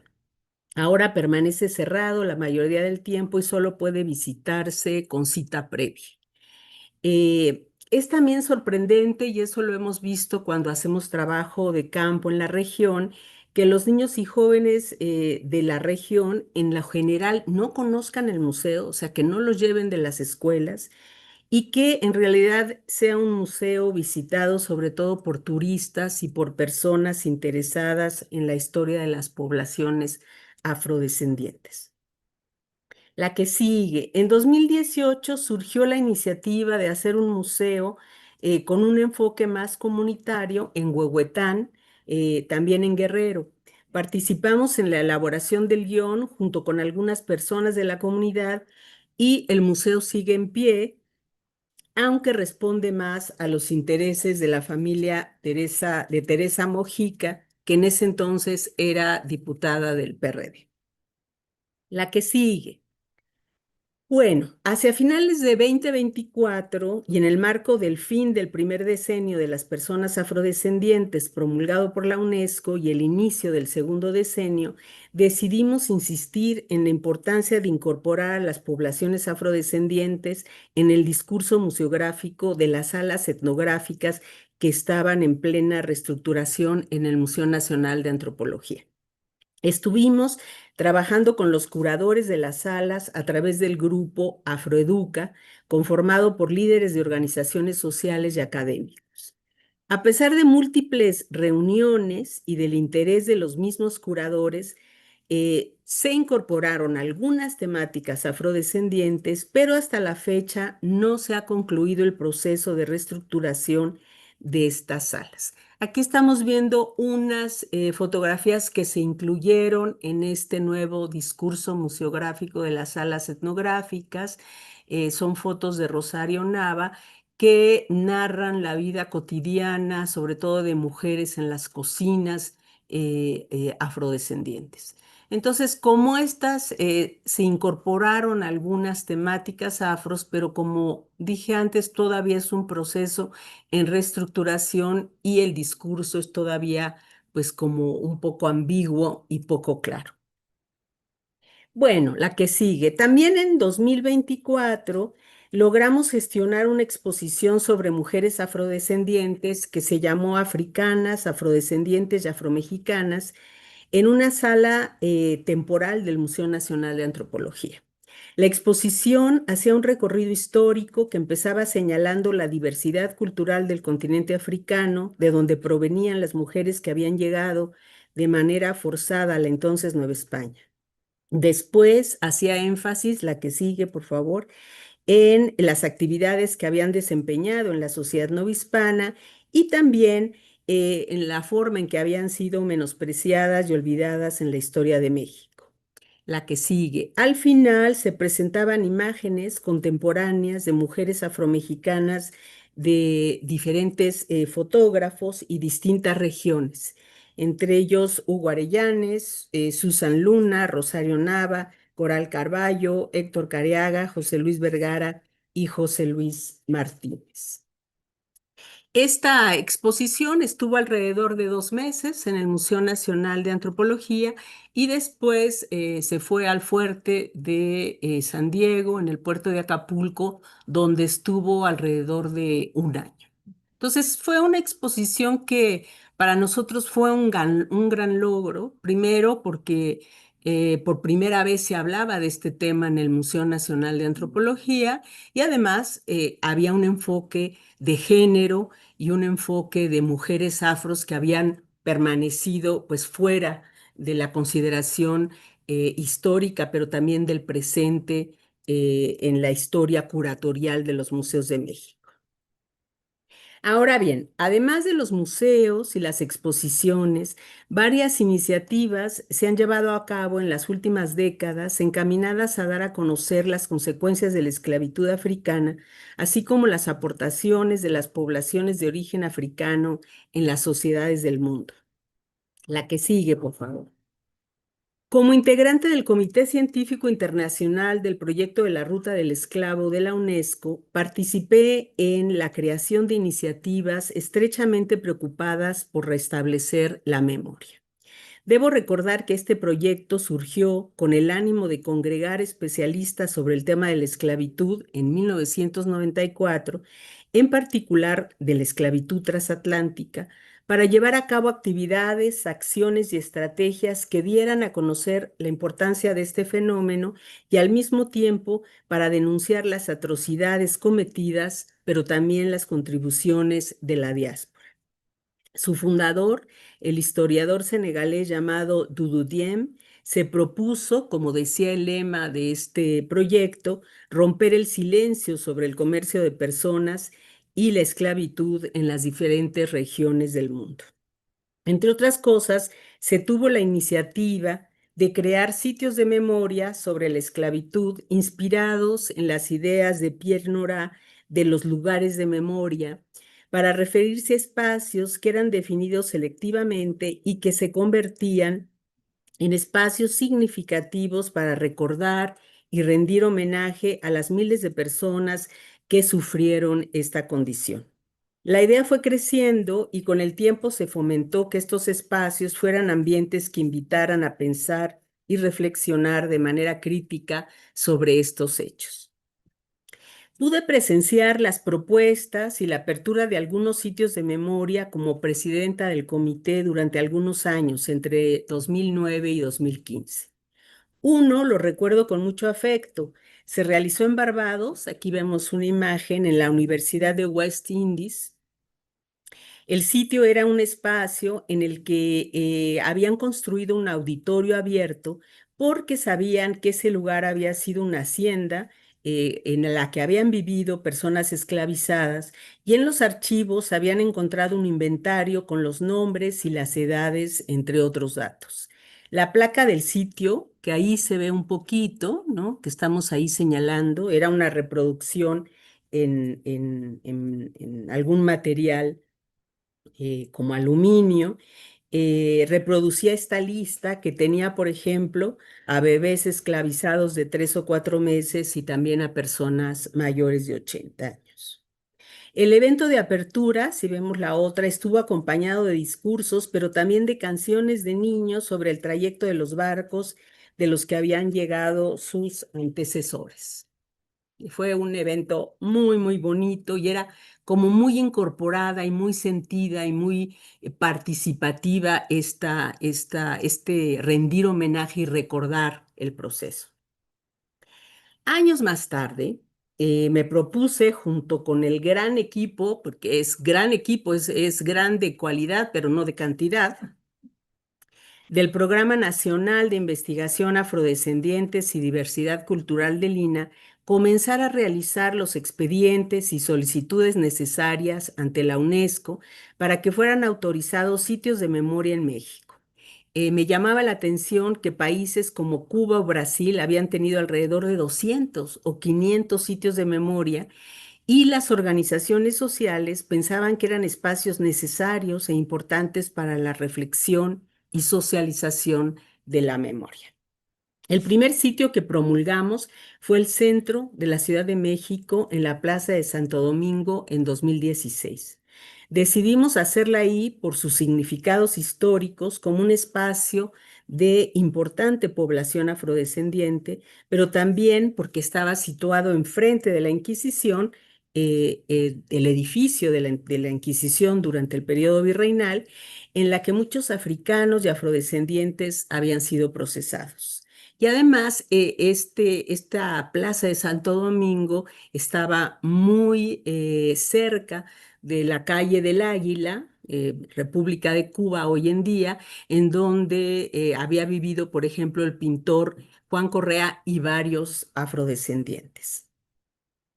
El evento fue interesante, pero no hubo una comunidad social que recibiera directamente el sitio, y de hecho las pláticas y negociaciones se hicieron con el Comité de Patrimonio del Centro Histórico, que además, cabe decir, siempre fue muy empático al proyecto. Entonces se puso esta imagen que ha sido robada, esta placa que ha sido robada 3 veces. Ahorita otra vez ya está ahí. Bueno, ahí vemos a Eva Gasga, una de las lideresas del movimiento afro de la Costa Chica de Oaxaca, y ahí está la placa que develamos. La que sigue. Después, en 2017, decidimos buscar la promulgación de sitios más emblemáticos y pensamos en Coajinicuilapa y en Veracruz. Empezamos en Guerrero. Hablamos con el profesor Sergio Peñalosa, pionero del movimiento afro en Guerrero, y con otros activistas de la región, y también, por supuesto, con las autoridades municipales. Todos, al parecer, estaban de acuerdo. Planeamos todos los detalles y siempre acompañábamos la promulgación con un folleto que contenía básicamente o contiene básicamente la información del expediente que se presenta a la UNESCO para justificar por qué lo estamos declarando como sitio de memoria. El evento de la promulgación se realizó sin contratiempos. Si quieren, vemos la que sigue. Y acudieron, además de las autoridades del municipio, maestros y directores de las escuelas, la que sigue. Alumnos, las personas del patronato del Museo de las Culturas Afromestizas y también por ahí estamos viendo la placa, el embajador de Sudáfrica que siempre apoyaba nuestros proyectos. La que sigue, por favor. Sin embargo, al día siguiente, ahí estamos el día de la promulgación. Sin embargo, al día siguiente comenzamos a ver en redes sociales que algunos activistas se habían indignado por esta acción y hacían comentarios fuertes. Entre otras cosas, decían, la que sigue, que por qué los blancos íbamos a recordarles que habían sido esclavos. La placa que había puesto en piedra, la que vieron anteriormente el presidente municipal, que por cierto era uno de los más entusiasmados en la promulgación de este sitio, fue con el tiempo vandalizada y ahora ya ni está ahí. La que sigue, por favor. Bueno, no nos rendimos. Ese mismo año, en diciembre, decidimos promulgar como sitio de memoria a dos lugares importantes de Veracruz, el pueblo de Yanga y el fuerte de San Juan de Ulúa. La experiencia fue totalmente distinta a la de Coajinicuilapa, especialmente en Yanga, ya que el fuerte pues también forma parte del patrimonio del INAH y no tuvimos impedimento para hacer la promulgación. Bueno, por ahí además era también muy importante recordar que por el fuerte de San Juan de Ulúa pues habían entrado la mayoría de las personas esclavizadas a México durante el periodo colonial. La que sigue. En Yanga fue una fiesta, la promulgación del sitio de memoria animada por el presidente municipal, los activistas, especialmente líderes como Rosa María Hernández Fita. Hubo discursos, bailes, comida y hasta la fecha sabemos que el lugar se cuida y se protege. Bueno, ahí estamos viendo algunas imágenes del fuerte de San Juan de Ulúa en Veracruz, la que sigue, y bueno, en Yanga, ¿no? Hay que recordar que pues Yanga es un pueblo que está nombrado haciendo conmemoración del cimarrón Yanga que en el siglo XVII formó un palenque y combatió a las autoridades virreinales por muchos años. Finalmente, aunque también ya fue aceptada la promulgación del fuerte de San Diego en Acapulco y en su centro histórico, no hemos hecho la promulgación formal. Es interesante decir que costó un poco más de trabajo que el comité de la UNESCO aceptara esta promulgación porque argumentaban que era en el Pacífico y no en el Atlántico. Sin embargo, hicimos las precisiones debidas, explicando que también había habido comercio de personas esclavizadas desde el continente africano hacia la Nueva España por el mar Índico. La que sigue, por favor. Ahí también vemos, este es un mural que tienen ahí en el pueblo de Yanga. También hicimos, pero no tenemos todavía fotografías, especialmente Gabriela Iturralde, discursos curatoriales para el Museo del Fuerte de San Diego en Acapulco y para San Juan de Ulúa en Veracruz, en donde hay un discurso sobre la historia de los afrodescendientes en México y en particular en esas regiones. La que sigue, por favor. Esta creo que es la última. Sí, Estas es la última. experiencias nos han mostrado que la divulgación del conocimiento debe trabajarse con especial cuidado y que existen diversos procesos de reconocimiento que llevan más tiempo en las comunidades. Además, también hemos reconocido que existen intereses políticos y que muchas veces la información que se gestiona o que se realiza en los centros de investigación es manipulada o forma parte de alguna ideología en boga. Por ejemplo, además recuerdo que desde el Comité Científico de la UNESCO, y aquí también participó Cristina Masferrer, hicimos un libro ya hace varios años, coordinado por Paul Lovejoy, con experiencias de distintos países que analizaban cómo enseñar, sobre todo a niños, procesos tan difíciles como el de la esclavitud. Y creo que tendríamos que hacer otro sobre las experiencias de cómo introducir estos temas en los museos. Termino rápidamente con algunas reflexiones.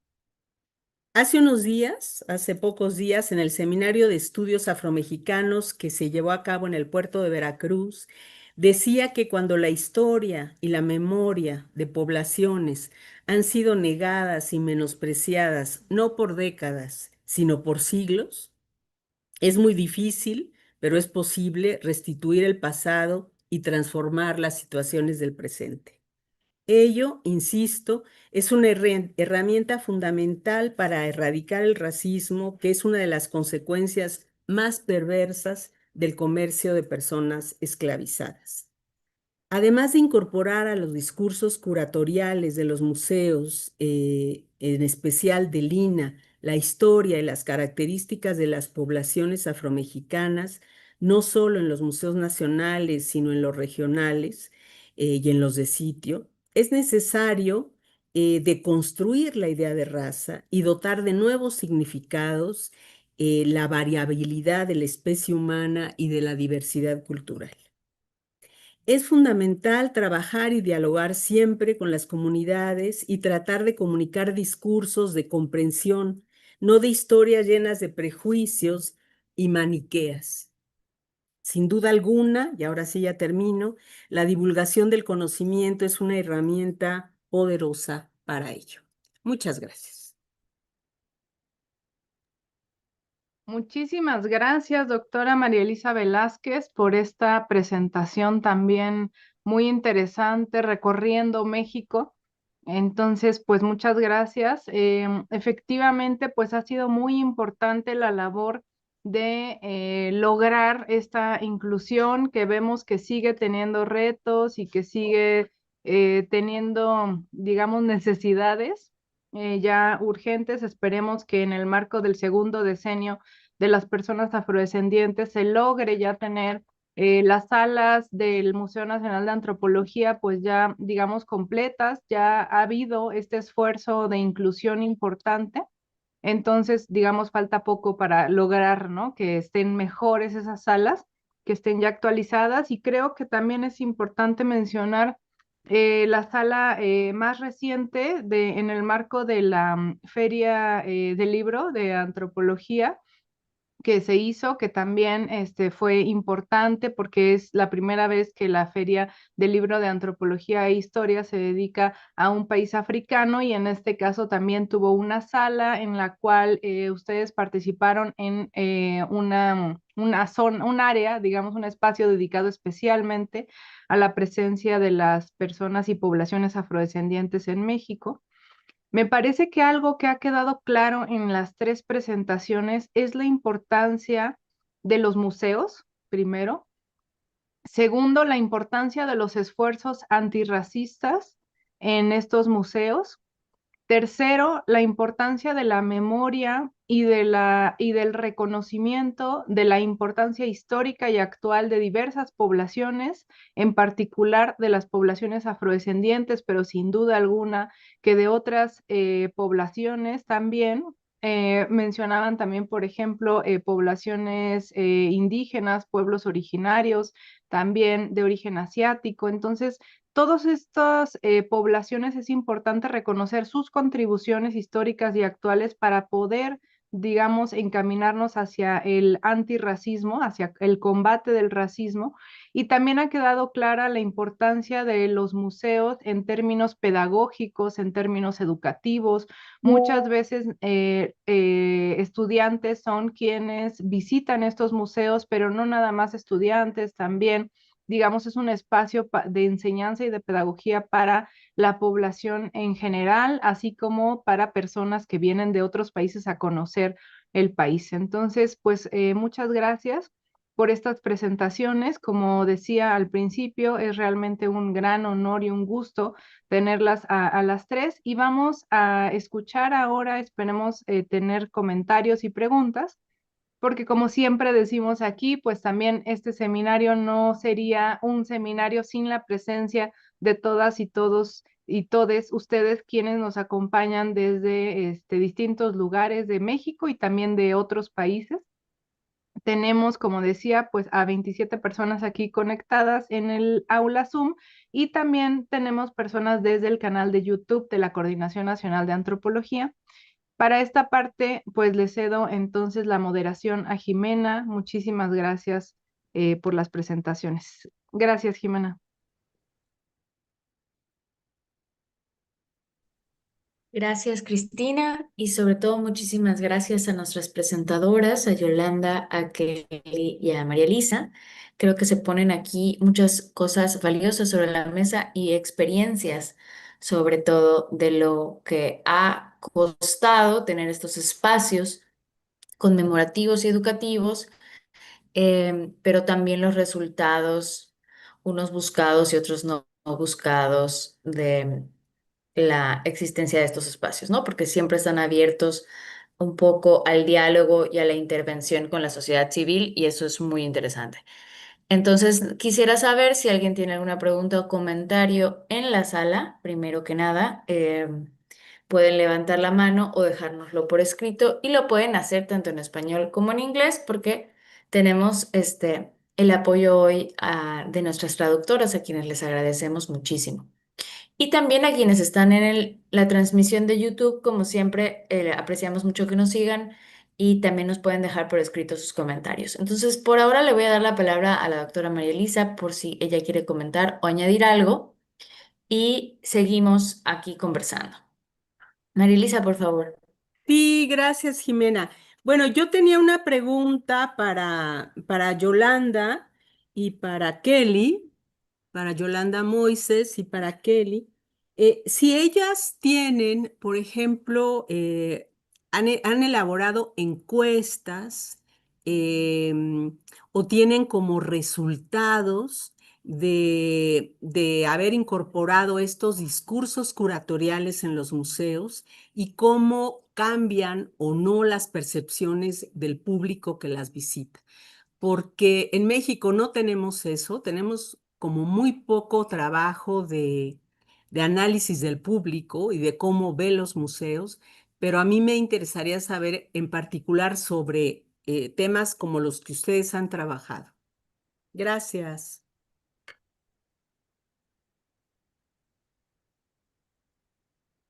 Were you able to listen to the question in English, or yes? Can you hear me? Yes. Okay. We have collected information, not as much as we should.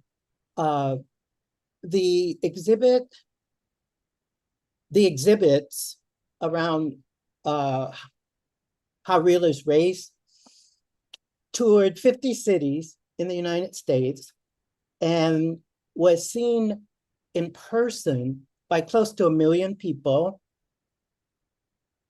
And we gathered some information, but to Kelly's point, it's sort of like when you get a grant, you use the grant, and when the grant is gone, unless the institutions themselves have the resources to do that kind of survey work, we don't always have concrete information.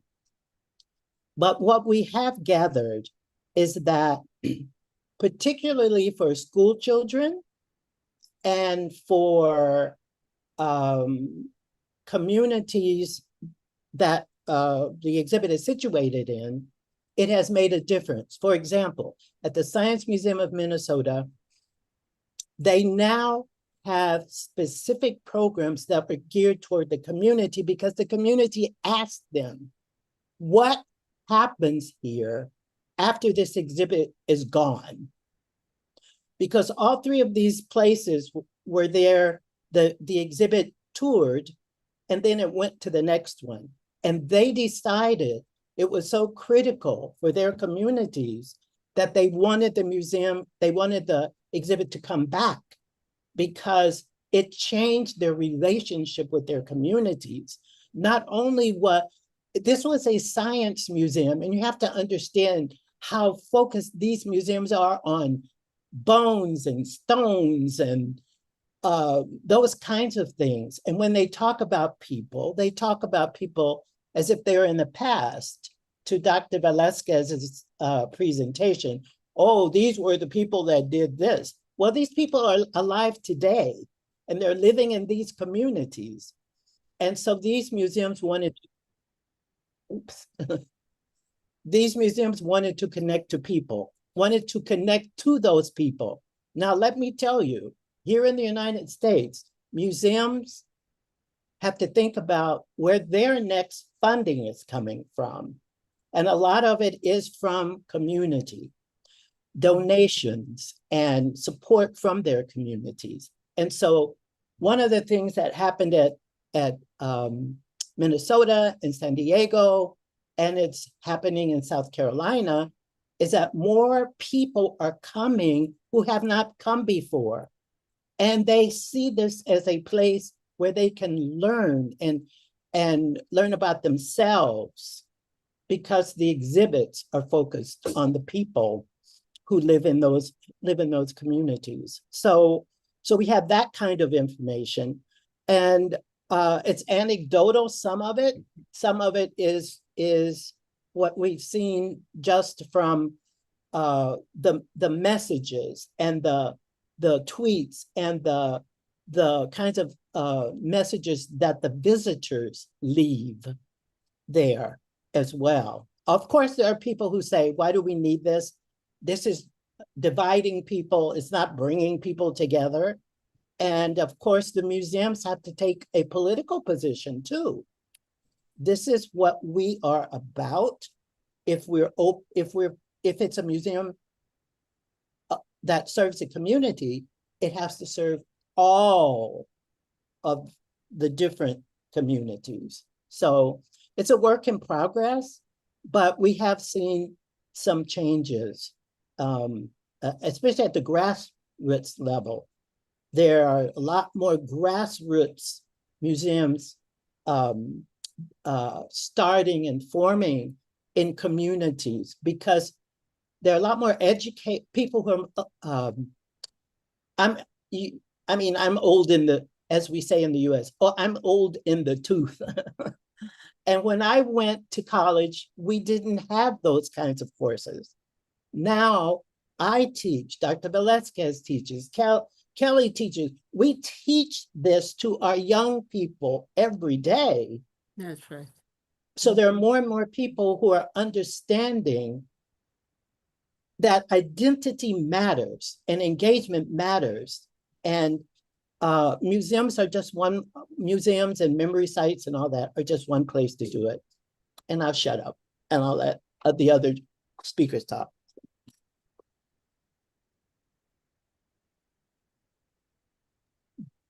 Thank you. Yeah, sorry about that. I got a delivery coming, but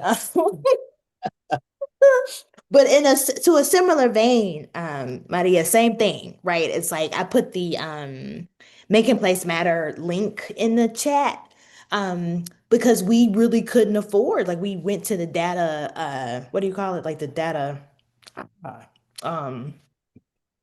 my brain is just like, but like research agencies, to kind of and it was like a $40,000 price tag, to we went to Slover, Lynette, and SMU Data Arts, and like, Dr. Moses was saying, it's like we had to get, it's like, well, we got to get a grant. to pay for the data collection. It's crazy.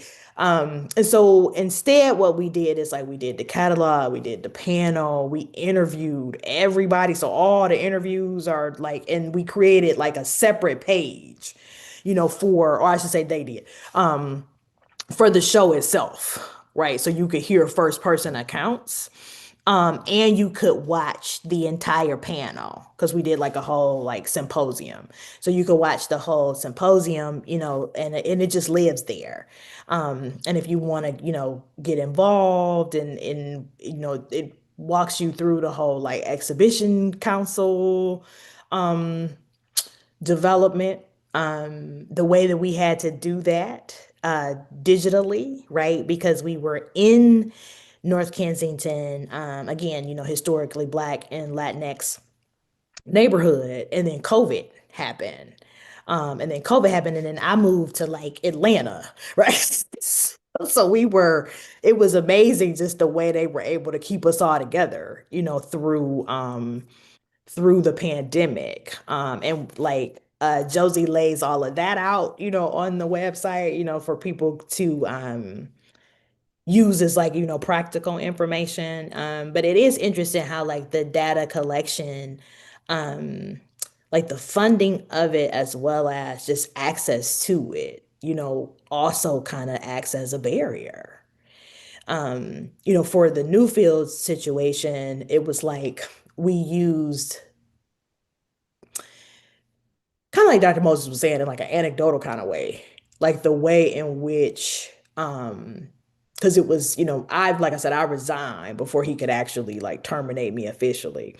But it was two other things. He terminated two other colleagues, and then maybe like 5 months later, he put out he was looking for, this is the museum president. He was looking for a new museum director, right?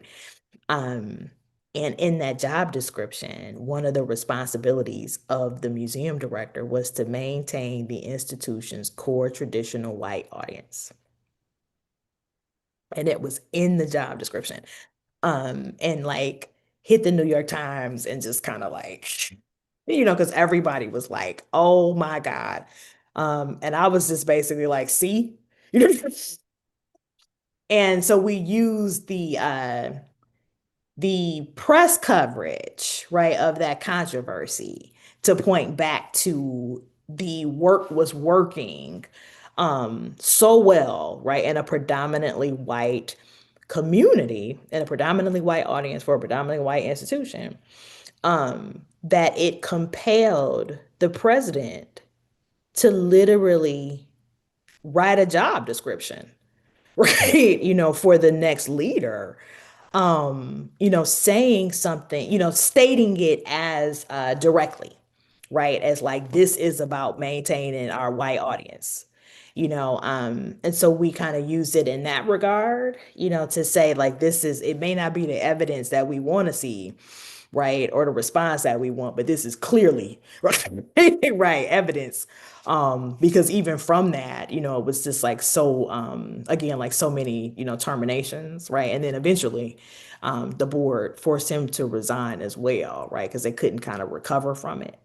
Because even when he was asked about it, his response was, if I had known it was gonna be like this much controversy, I never would have hired her, right? Her meaning me, and I never would have I would have just phrased everything differently. You know, you know. So that was the other thing.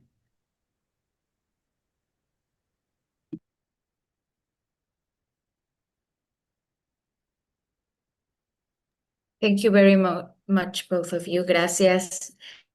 Tenemos dos preguntas más en el chat. Le agradecemos mucho a Joel y también a Cecilia por dejarlas escritas aquí para nosotras y para leerlas, para poderlas leer en español y en inglés. Entonces,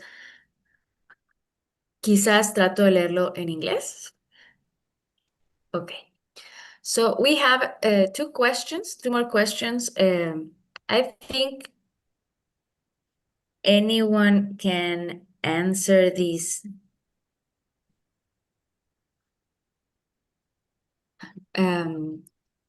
these questions. So the first one is, to what extent are politics and political parties involved in the promotion or limiting anti-racist attitudes or stimulating historical memory of the Civil War and the Confederacy? It's also written in the chat section. That's the first one, and I think this applied to Mexico too, maybe, no? Thinking about the political, no, promotion of this is the memorial spaces. And also the other one is, okay.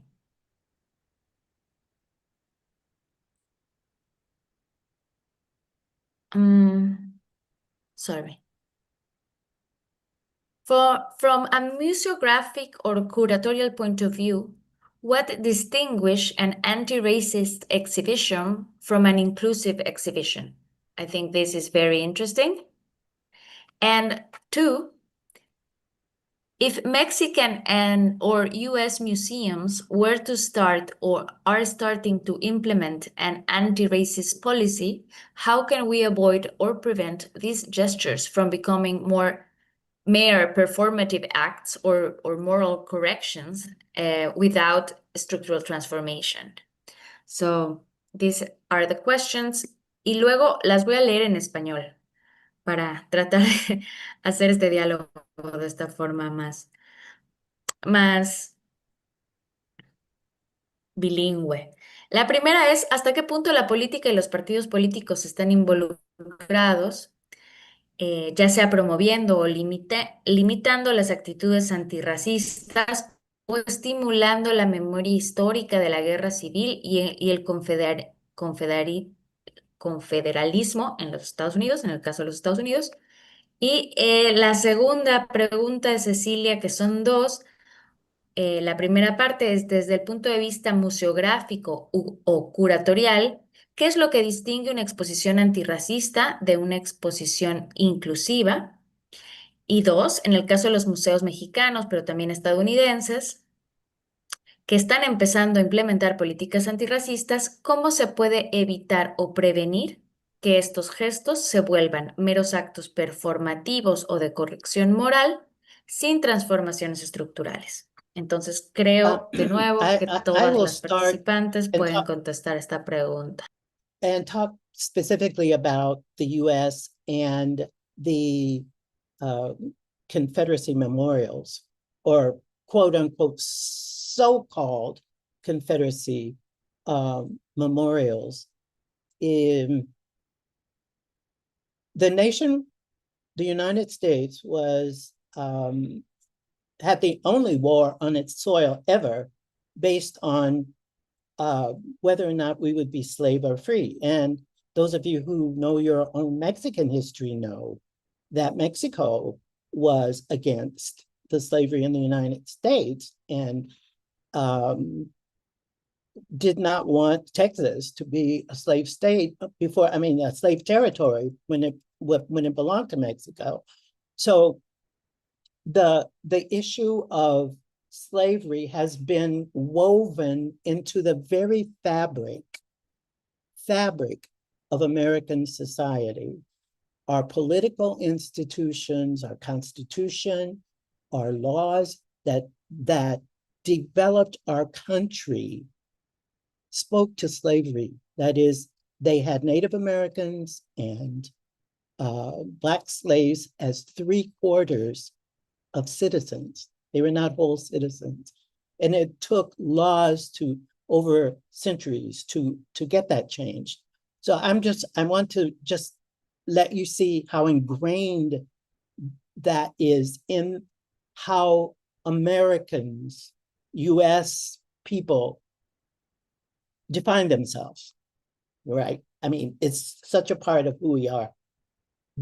And the pushback against that since 1865 has been a series of push and pull. How was this experienced by the US? Are we a bad country? Are we a bad people? Who gets to write that history? Who has the power to write that history and to narrate that history. Yes, it is very political. It is political, and it spills over into our culture. Now, there have been attempts to rectify that in the sense, or not rectify, but to at least acknowledge it happened, and then to say, here's what we're doing to move forward. There are people who don't even want to acknowledge that it was a bad thing. And so the glorification of the Confederacy is something that these monuments are supposed to show. And so people who want them to stay are people who say, this is not about slavery. This is about our Southern heritage and our culture and the brave people who fought to maintain their integrity and their independence, blah, blah, blah. So they're downplaying slavery, servitude, structural violence, all the things that went along with the 165 years of servitude we had in this country. So there are groups of people who want to brush it aside and say, oh, well, you know, there were good slave masters and people had good experiences under slavery. So it wasn't all bad. And then there are people whose voices we hear and we see who have been for 165 years saying, oh yeah, it was awful. And here's what happened. And here's how it happened. And we're going to tell that story. So there are dueling narratives. And right now, I mean, in 1960s, there was a movement, the civil rights movement, where 100 years later, Black people in the US got the right to vote in the South. It was ensconced in the laws in 1865, but it wasn't until 1965 in those 14 Southern states that they actually got the right to vote. So that's fact.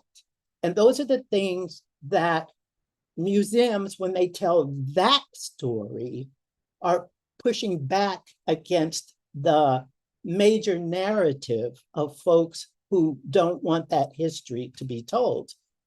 And we have an administration today. Oh, and here's the other thing. I'd say from the 60s to the first Trump administration, maybe, we were on a roll. That is, the institutions opened up gender studies, Black studies, Native American studies, Latino studies. We were learning all about all the different cultures in our universities and all the bad things that happened to these people in our country. Well, with the first Trump administration, the first thing he wanted to do was to change the history, that is to change the books, to decide to tell a different story and to tell that story of that was a more benevolent history of our country. And so that's a part of what we're dealing with today. Who gets to tell that story and how does that story get told? And it is a struggle because we have been so effective for the past 25 years in educating a broad population of America about these issues that it's making the white elite political class, conservative political class, very anxious and angry. And we're seeing that every day played out in the headlines. You all have seen it, and it's going to continue. We're in a battle right now for whose soul is going to win the future of this country. That's how political it is. And I'll stop there. Gracias, Yolanda. Adelante.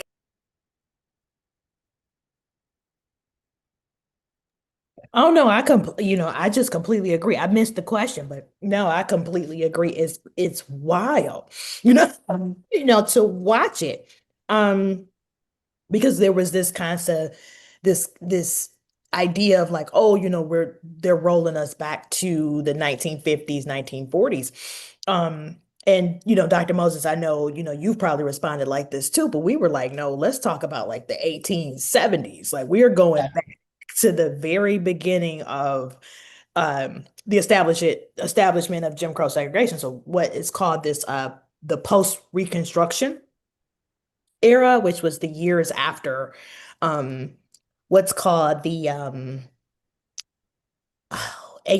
Compromise of 1877.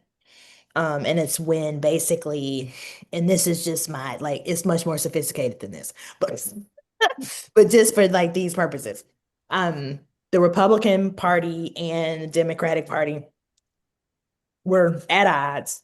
And literally what was happening is the Republican Party really didn't have um the kind of wherewithal, right, to stand up to the Democratic Party in terms of like the industrial machine, and so it was basically like, well, if you let us keep the White House, which that president at the time was Rutherford B. Hayes, Mhm.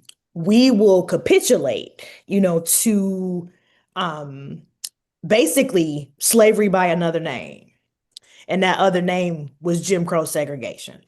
And that's actually kind of like when the party switched or I would say when party priorities, right, switched the first time, right? The Republican Party used to be the party of Lincoln, right? The anti-slavery party. And it switched the first time and then it switched again, right? After the civil rights movement. But we're very much so, at that point, that 1877, to I would say like the 1930s, and I think instead of it being like lynching in terms of, black men hanging from trees, it's ICE, right? Breaking into our schools, deporting, Latin American, Latinx, Haitian, just any Middle Eastern, right? Just anybody everywhere, that they want to. It's unbelievable. And much like, Dr. Moses was saying, like one of the first things, that Trump did, and I don't know if that made news in Mexico, across Mexico, but by March, so he gets elected in November, inaugurated in January. Some of those first executive orders out of his office in late February, early March it was like the defunding of our National Endowment of the Arts and our National Endowment of the Humanities, which are like the two major federal funding sources for museums across the country. And like his control over the Smithsonian like interpretation. I don't know the best way to say this, Dr. Moses. Yeah. Like, the interpretive scripts, basically. Right. And we were like, what? Oh, like, and he didn't waste any, it was like immediately, it was like shut the institutions, basically shut the museums down, in regards to funding and narrative. And that was so telling. And I mean, and I can honestly say, like, I don't often um find myself in like anthropological, natural history spaces, but in the visual art spaces, people are terrified. In terms of museum workers and stuff like that, people are like the silence is deafening because people are just so scared they're gonna lose their jobs. We're telling the truth. Mm-hmm. Mm-hmm. We're telling our national story, how it really happened. Yeah.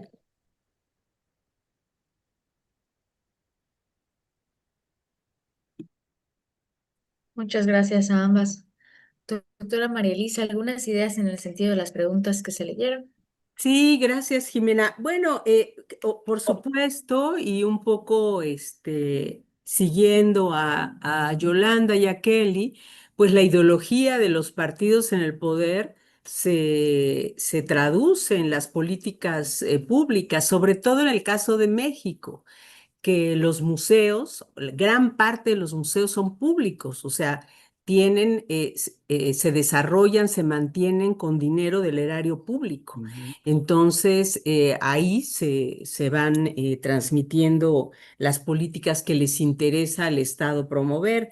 Y hoy en día hemos tenido como una suerte de políticas más más inclusivas, pero también muchas son de fachada, o sea, prometen mucho y al final no logran cumplir, ¿no? Entonces yo creo que ese es el gran reto. Y tratar siempre, pues, de respetar los resultados de la investigación histórica y antropológica y del trabajo con las comunidades, ¿no? Que eso sea lo que prive en los discursos curatoriales de los museos. Por ahí preguntaban también cuál sería la diferencia entre discursos curatoriales antirracistas y de inclusión. Bueno, yo creo que fundamentalmente las políticas antirracistas en los museos se deberían de traducir como discursos en contra de la ideología del racismo. Eso es fundamentalmente. Lo inclusive, pues tiene que ver con otras muchas variantes, ¿no? El género, la procedencia cultural, en fin, o sea, un montón de las discapacidades, o sea, muchas problemáticas de exclusión. Yo creo que las antirracistas tienen que ver justamente con discursos que critiquen la visión de las ideologías racistas.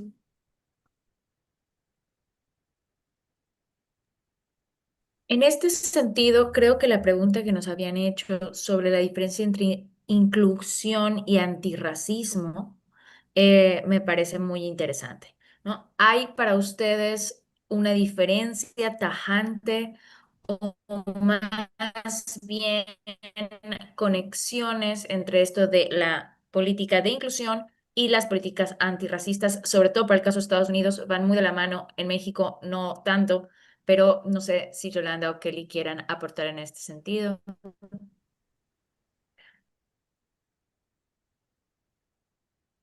Yeah, I mean, to Maria's point, I think that's very true. Like some a real life example I can give you, like seriously, um, because it was an anti-racist curatorial practice. I had to take anti-racist out of it because I literally couldn't get paid. Like I was literally like this close to eviction this summer.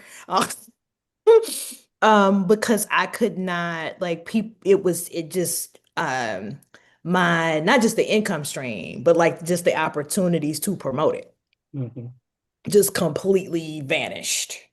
And I did not expect that, at all. So I was just like, oh my God, I cannot pay the rent. So it was really real, in that regard. So like if you noticed in my titling in this, like it's not as basically everywhere you see inclusivity, right? It's typically where anti-racism would be. And because I was really trying to stand firm on it, and it caught up to me in May, June, and July were like just awful months, for me. And I was like, okay, well, like I have to, just for my livelihood. And then I talk about it, right? Like when people actually enroll in the courses and stuff. But no, it's because and that goes back to again, a point that, Maria and Dr. Moses has made. They know what they're doing. Right. Right. Because there's a very, at least in the United States, there's a very staunch difference, between inclusion and anti-racism. You're right. It's like when you're saying anti-racist, you are literally dealing with the ramifications of systemic oppression. Ujú. Around the issue of race. Right, And- right. And I think what Dr. Velasquez was saying is that if we look at ideology, then we could say excellent curatorial practices are understanding how oppressive ideologies of all kinds work. And Kelly, the work that you're doing is so important because you get down and are very granular about, if you're going to do this work, how do you do it? And how do you do it well? So that if you took the word anti-racist ideology out of your work, you could still do the work. You could call, and you wouldn't have to call it that, which is the kind of way that we're thinking about doing things because of the current situation.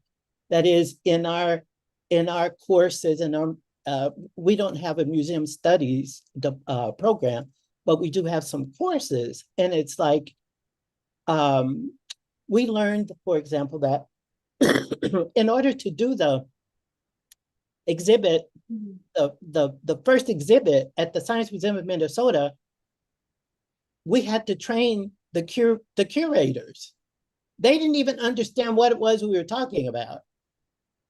But now all of the curators that come in have that kind of broad training and understanding. So whether they're talking about race, they're talking about bodies, they're talking about gender, they're talking about community engagement, they have a framework that they can use that is not just performative for this one exhibit. It is about how I see myself in my role as a curator in this museum at this time, with any exhibit that I do. How am I being as inclusive and as understanding of the ideologies that I need to work with as possible? And I think that's the answer to, it doesn't matter who the regime is, this is curatorial excellence. And that is what we are training our curators to do. And we'll see how that works.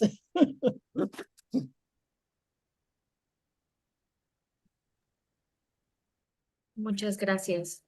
Cristina, veo que tienes levantada la mano, por favor, adelante. Sí, muchas gracias. Bueno, yo tenía varias preguntas y en lo que se animan las demás personas.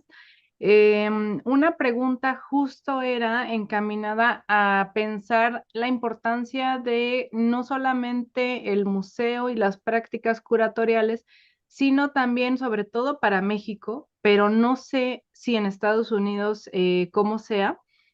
También quienes hacen los recorridos, es decir, las personas de los propios museos, a veces guías de turistas que hacen, digamos, el recorrido, porque creo que tiene mucho impacto también en cómo ellas y estas personas en general explican al público, ¿no? O si no lo explican. Pensaba en dos ejemplos, a ver si puedo compartir la pantalla para mostrar estos ejemplos que vinieron justo a mi mente gracias a todo lo que comentaban. Esta es una exposición que se hizo en 2023 en Los Pinos, aquí en la Ciudad de México. Los Pinos es este lugar donde antes vivían los presidentes y que desde el presidente pasado se convirtió en un lugar para esto, ¿no? Para exposiciones permanentes y temporales y tratar justo de pensar diferentes temáticas, abrir este espacio a las personas en general, al público en general, y que no estuviera cerrado solamente para los presidentes y etcétera.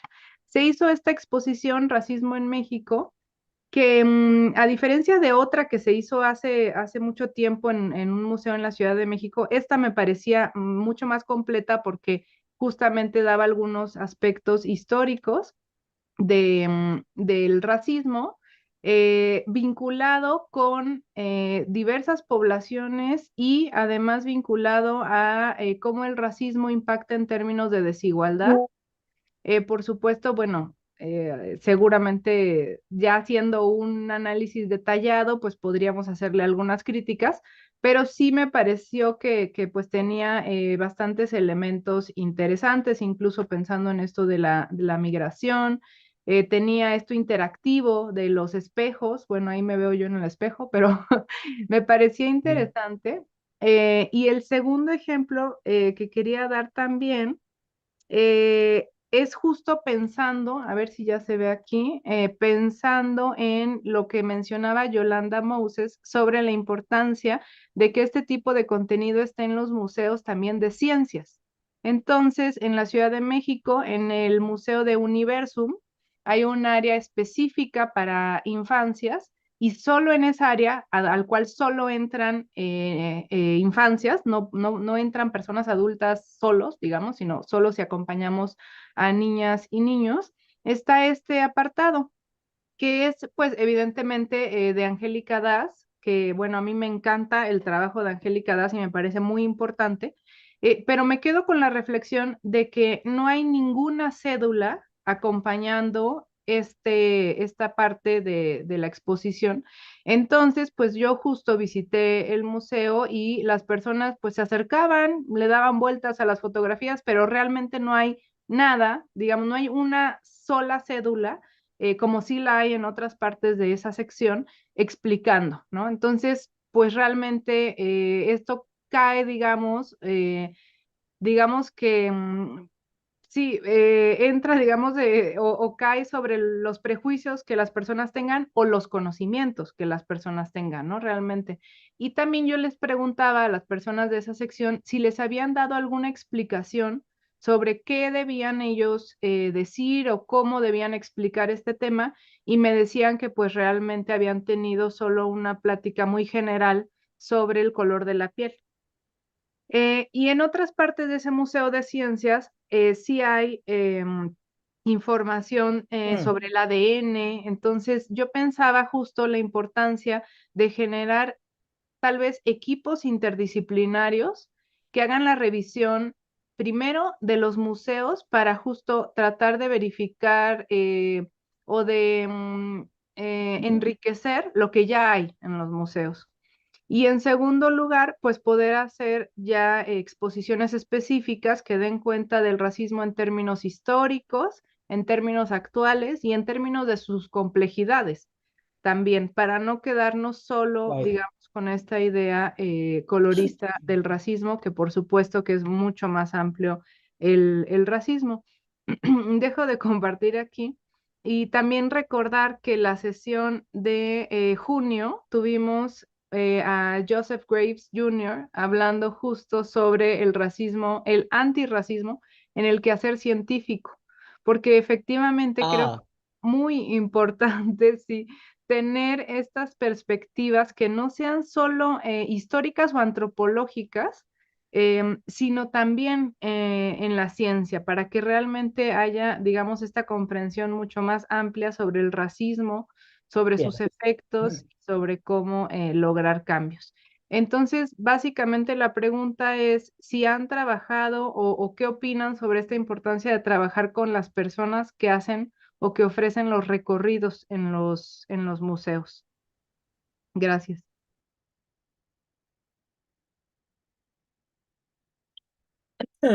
Well, it's critical, particularly in topics like race. And when we put together our team to come up with the content, as I'm a cultural anthropologist, and we worked with physical anthropologists, biological anthropologists, with archaeologists, with linguists, because the language of how we understand words, and it was all 4 groups. I mean, it was all of us sitting down and saying, if we were to do an exhibit that made the links between biological, the fact that race is not biological, race is cultural, and racism lives in our everyday lives. Those were the 3 themes. Well, we needed people who could talk about all 3 of those things. And so we we spent some time putting it together in a way that if someone walked in, they would go on a journey, and they would start with the science.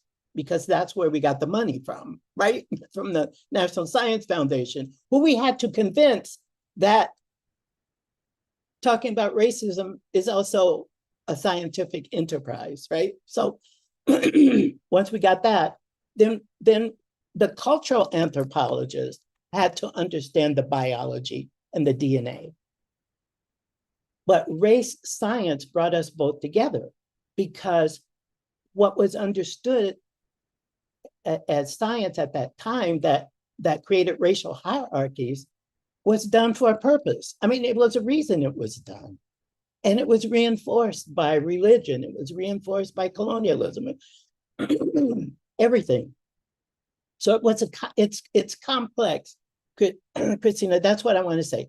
This is complex. And we have to understand how to unpack that complexity so that lay people could come in, work with our interactives. So we had interactives, we had videos, we had ways that they could experience it that helped them to see the link. Because so many of the people, and even today, still think there are 5 biological races. Well, when we've done that survey, so we know that that's still out there. So where do we start? And we originally, and this is really interesting after what, 10 years, we originally started this exhibit for children because we assumed adults knew this stuff. And what we found out is that we had to teach everybody in that museum. Even the vice president of the Science Museum of Minnesota said, "You mean there aren't 5 biological races?" And it was like, wow. So yes, but that's why it takes resources, it takes time.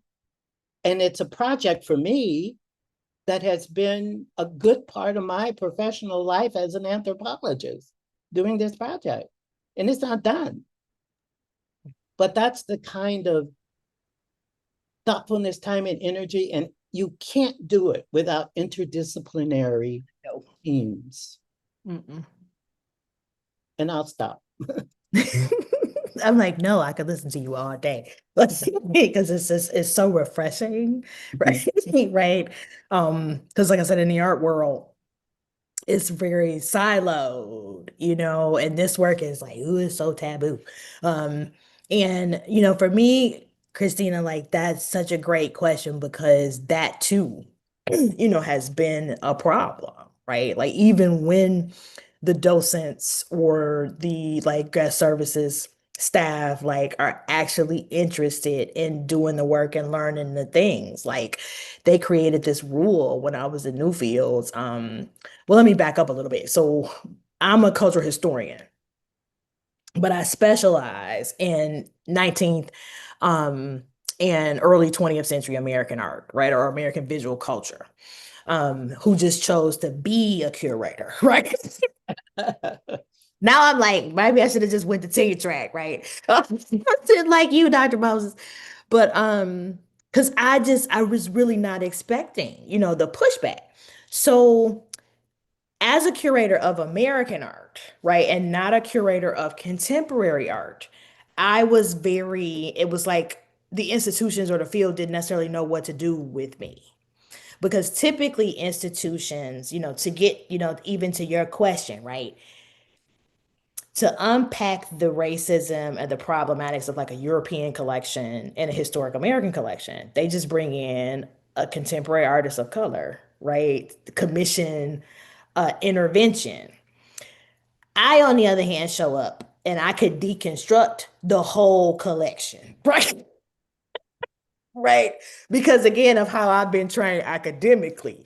And it was like, oh, Jesus, no, that is, but our guest services staff and our docent, staff were really like, yes, that's what we need. Mhm. And so they came up with this rule. I think I had been at Newfields maybe 8 months, and it was like we really because we had what were called docent corps, right? So you had like the American art docents and the, Asian art docents and the design docents, right? And so the American art corps, we met all the time. And then all of a sudden, it was like this rule that docents couldn't speak to curators directly.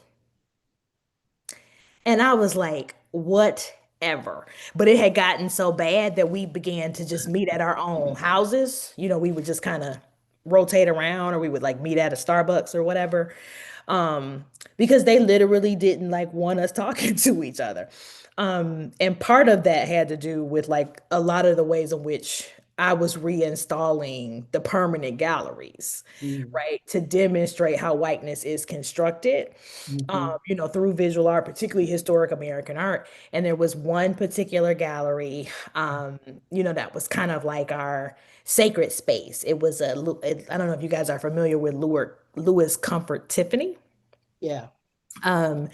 He was a stained glass maker, pretty much like the premier stained glass manufacturer across the US and Canada, for the better half of the, early 20th century. And you can find, Tiffany stained glass windows, in like mausoleums and churches. And so Indianapolis Museum of Art had one of the originals. And again, yoga would happen in the space. They would do church services in the space. And there was a collector who had a Robert Colescott painting that was pretty much the figure was half black male, half white woman, kind of in like a Christ crucifixion, but the body was more, I forget the patron saint that was crucified with the arrows. Oh, I'm blanking on his name. And so this collector's like, I want to donate this, I want to loan it, where are you gonna put it? I said, I know exactly where I'm gonna put it. So I put it in in the room with the stained glass window. Everybody lost their minds. But the reason why I put it in there is because there was across from it was another famous William McGregor Paxton, really famous American portrait painter, in 20th century America. And Paxton and Tiffany made their fortunes off of Northern industrialists who were re-industrializing the South through this reinscription of slavery, right? That was carried out through lynching in the early 1900s, basically 1900s to like I said, through the 1930s. And so I was like, so yeah, like Tiffany becomes a millionaire, on the backs of basically like Black killings, right? Like public Black murders. And I said, and so this is how, right, this stuff works. And I said, and when in the McGregor Paxton piece was it was a white female nude, a very ethereal, very beautiful piece, right? But I was like, and that was the reason, for lynching, right? Or the mythology, right? The lie, Yes. right? For lynching Black men. And again, the public, the docents, like everybody was like, this is the kind of stuff, this is like the meaty stuff that we really want to get into. But the board and the administration was like, absolutely not. And some of that has to do with donors, Right. what they want to see. Yep. And what makes them feel comfortable. Because in private museums, that's where a lot of the funds come from. Right. And like so my colleagues, Christina, who were like the faculty at IU in Black Studies, our docent team did, just not super long, short, like 90-minute seminars. We read Douglas Blackman's, Slavery by Another Name. We read as a group, right? Nicole Fleetwood's Trouble in Blackness, right? So how Blackness becomes this sort of negative imago, right, in the visual field. Bunch, just a ton of stuff, to prep them, for how to talk about it. And no other, because curator, like there are also different types of curators, so nobody had ever done anything like that before, right? Yes. That was Mm-hmm. I will say one thing that happened with our exhibit. We put something in that was more controversial than the artifacts and any of the segregation stuff, because we were showing the lived experience. We put in a section in our exhibit called The Invention of Whiteness. And I tell you, everybody who came through, mostly white, said, we get all this other stuff. Oh, it's so interesting. Thank you so much. We don't understand, what is this invention of whiteness? and why do you have that? We don't understand that. And it's like, that's the reason we have it. Yep. It's just like most white Americans have no Exactly sense of how whiteness as a the constructed racial identity. hierarchy was put together that does not name you being in it. Yep. It's you're over here and everybody else is scrambling, but we put you in it. And it was like, oh, I feel uncomfortable about Yes. that. Mm-hmm. And we Yeah, thought, it's so good, yes, that was the point, for you to see that. Yeah. So Yeah, totally. It's a weird thing in like how, as people of color, it's normalized, you yeah. know, for us to have to deal with it, you know, but or have to address it, right? Or have to fight it, you know, because that's something else that's happening in the States right now. I think, you know, particularly in the African American communities, we are tired, figure it out, don't figure it out, whatever. We Yeah, have been fighting this and doing this for so long. And it's and again, and I don't know how it is out west, Dr. Moses, right? But it's like white Americans are just like, well, where are all the black people? You know, and there's a whole generation that are just like, we're done. You know, we're well, gonna do it in other ways. yeah, for our Mhm. colleagues, they've been a series of mass demonstrations in the United States against the regime that's in place right now. Last one, No Kings, was 7 million people in the streets all across the United States. Conspicuously absent from all of them are African Americans. So to speak to what Kelly's talking about, is that we know what that's about.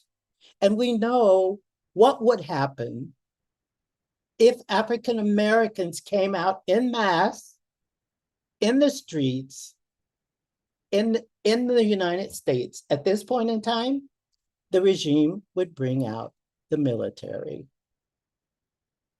So that's a reality. We know that. And so we're doing other things. We're training the white people who are out there how to be nonviolent in that protest, because we did that in the 60s. So that's how racialized the US still is in 2025. Muchas gracias a ambas. Creo que mucho de esto es algo que nos llega a través de las noticias, pero tener su mirada desde adentro y como profesionales y como personas que están tratando de realmente cambiar pues la realidad del racismo aún hoy en Estados Unidos es muy valioso su punto de vista. Y pues quisiera preguntarle a la doctora María Elisa si tiene alguna reflexión final o de cierre para también ya ir dando por concluido la sesión de seminario de hoy, que ha sido súper productiva y muy interesante. Sí, gracias, Jimena. Pues no, solo insistir en que el cambio de los discursos curatoriales en los museos también tiene que ver con la presión y las necesidades de los movimientos sociales, ¿no? Y esto, por lo menos en el caso de las poblaciones afrodescendientes en México, pues ha sido fundamental, ¿no? Esta presión y esta gestión ante las autoridades de que tiene que haber discursos en donde se muestre la participación de todos los grupos que han formado parte de la sociedad mexicana. Y en este sentido, vuelvo a repetir, por eso digo que hay diferencias entre decir inclusivo y antirracista, ¿no? Inclusivo es que haya una perspectiva de género también, por ejemplo, ¿no? Y racismo, insisto, en cambiar esta visión, esta ideología basada en la división racial de nuestras sociedades. Y pues muchas gracias por los comentarios de Yolanda, de Kelly, tan interesantes. Y esperanzados en que cambie la situación de Estados Unidos, porque claro, cuando nosotros lo vemos desde México, pues nos preocupa mucho no solo que llegue Trump por segunda vez, sino que hayan votado por él miles, millones de personas, ¿no? Entonces, yo creo que más que nunca, pues la That's right. educación, la capacitación es fundamental, porque además decimos siempre que la elección de un presidente estadounidense no solo afecta a los estadounidenses, sino afecta al mundo entero, ¿no? Entonces, es una responsabilidad muy fuerte la que tienen los It's true. ciudadanos y las ciudadanas estadounidenses en esto. Gracias. Así es, y muchísimas gracias por este cierre con broche de oro. Queremos agradecerles por su participación a lo largo de todo el año. Este fue un año donde dedicamos el seminario 8 sesiones, desde marzo hasta noviembre, a puros temas de antirracismo. Ustedes saben que, como se decía al principio, este seminario tiene una larga trayectoria, pero es el primer año que nos dedicamos a reflexionar en expresiones, trayectorias, avances, retos del antirracismo en América Latina, en México y en el mundo. Y queremos compartirles la noticia de que el próximo año, durante 2026, vamos a seguir teniendo sesiones que abonen más al tema del antirracismo. Y tenemos muchas temáticas en mente. Queremos reflexionar sobre arte, como sobre salud, sobre como muchas cosas que tienen que ver con otros ámbitos. Em, no quiero hacer muchos spoilers, pero hay tantos espacios de los cuales el antirracismo sigue siendo necesario y además hay experiencias excelentes por compartir. Entonces, esperen con mucha emoción el programa de 2026. Yolanda, Kelly, María Elisa van a ser siempre bienvenidas en este espacio, así como todas y todos ustedes que nos acompañan aquí en el Zoom y en YouTube y que son ya público asiduo, casi que familia del seminario. Entonces, pues agradecerles por sus comentarios, por su interés, por su participación a lo largo de todo este 2025. Y no sé si Cristina quisiera decirles algunas palabras para cerrar. Solamente agradecer muchísimo, también invitarles al próximo año a todas las sesiones, pero bueno, agradecer muchísimo su presencia, tanto de la doctora Yolanda Moses, Kelly Morgan, María Elisa Velázquez, como también la coordinación o la co-coordinación contigo, Jimena, muchísimas gracias, también a la doctora Olivia Gal y al todo el equipo, en este caso de la Coordinación Nacional de Antropología para la transmisión, pero también en otras sesiones al equipo del CEICH de la UNAM y pues a todas las personas que siempre nos acompañan en YouTube, en Zoom. Y cerrando este año, la verdad estoy muy contenta de cerrar este año con esta sesión y ha sido un año muy, muy productivo, me parece. Entonces no hago un balance del año por el tiempo, pero realmente todas las sesiones han sido muy buenas y pues el próximo año seguro que será igual de bueno. Entonces, muchísimas gracias. Thank you very, very much, Yolanda, Kelly. Muchas gracias, doctora María Elisa. Thank you. Gracias. Nos vemos Hasta en luego, muchas marzo. gracias a todas y todos.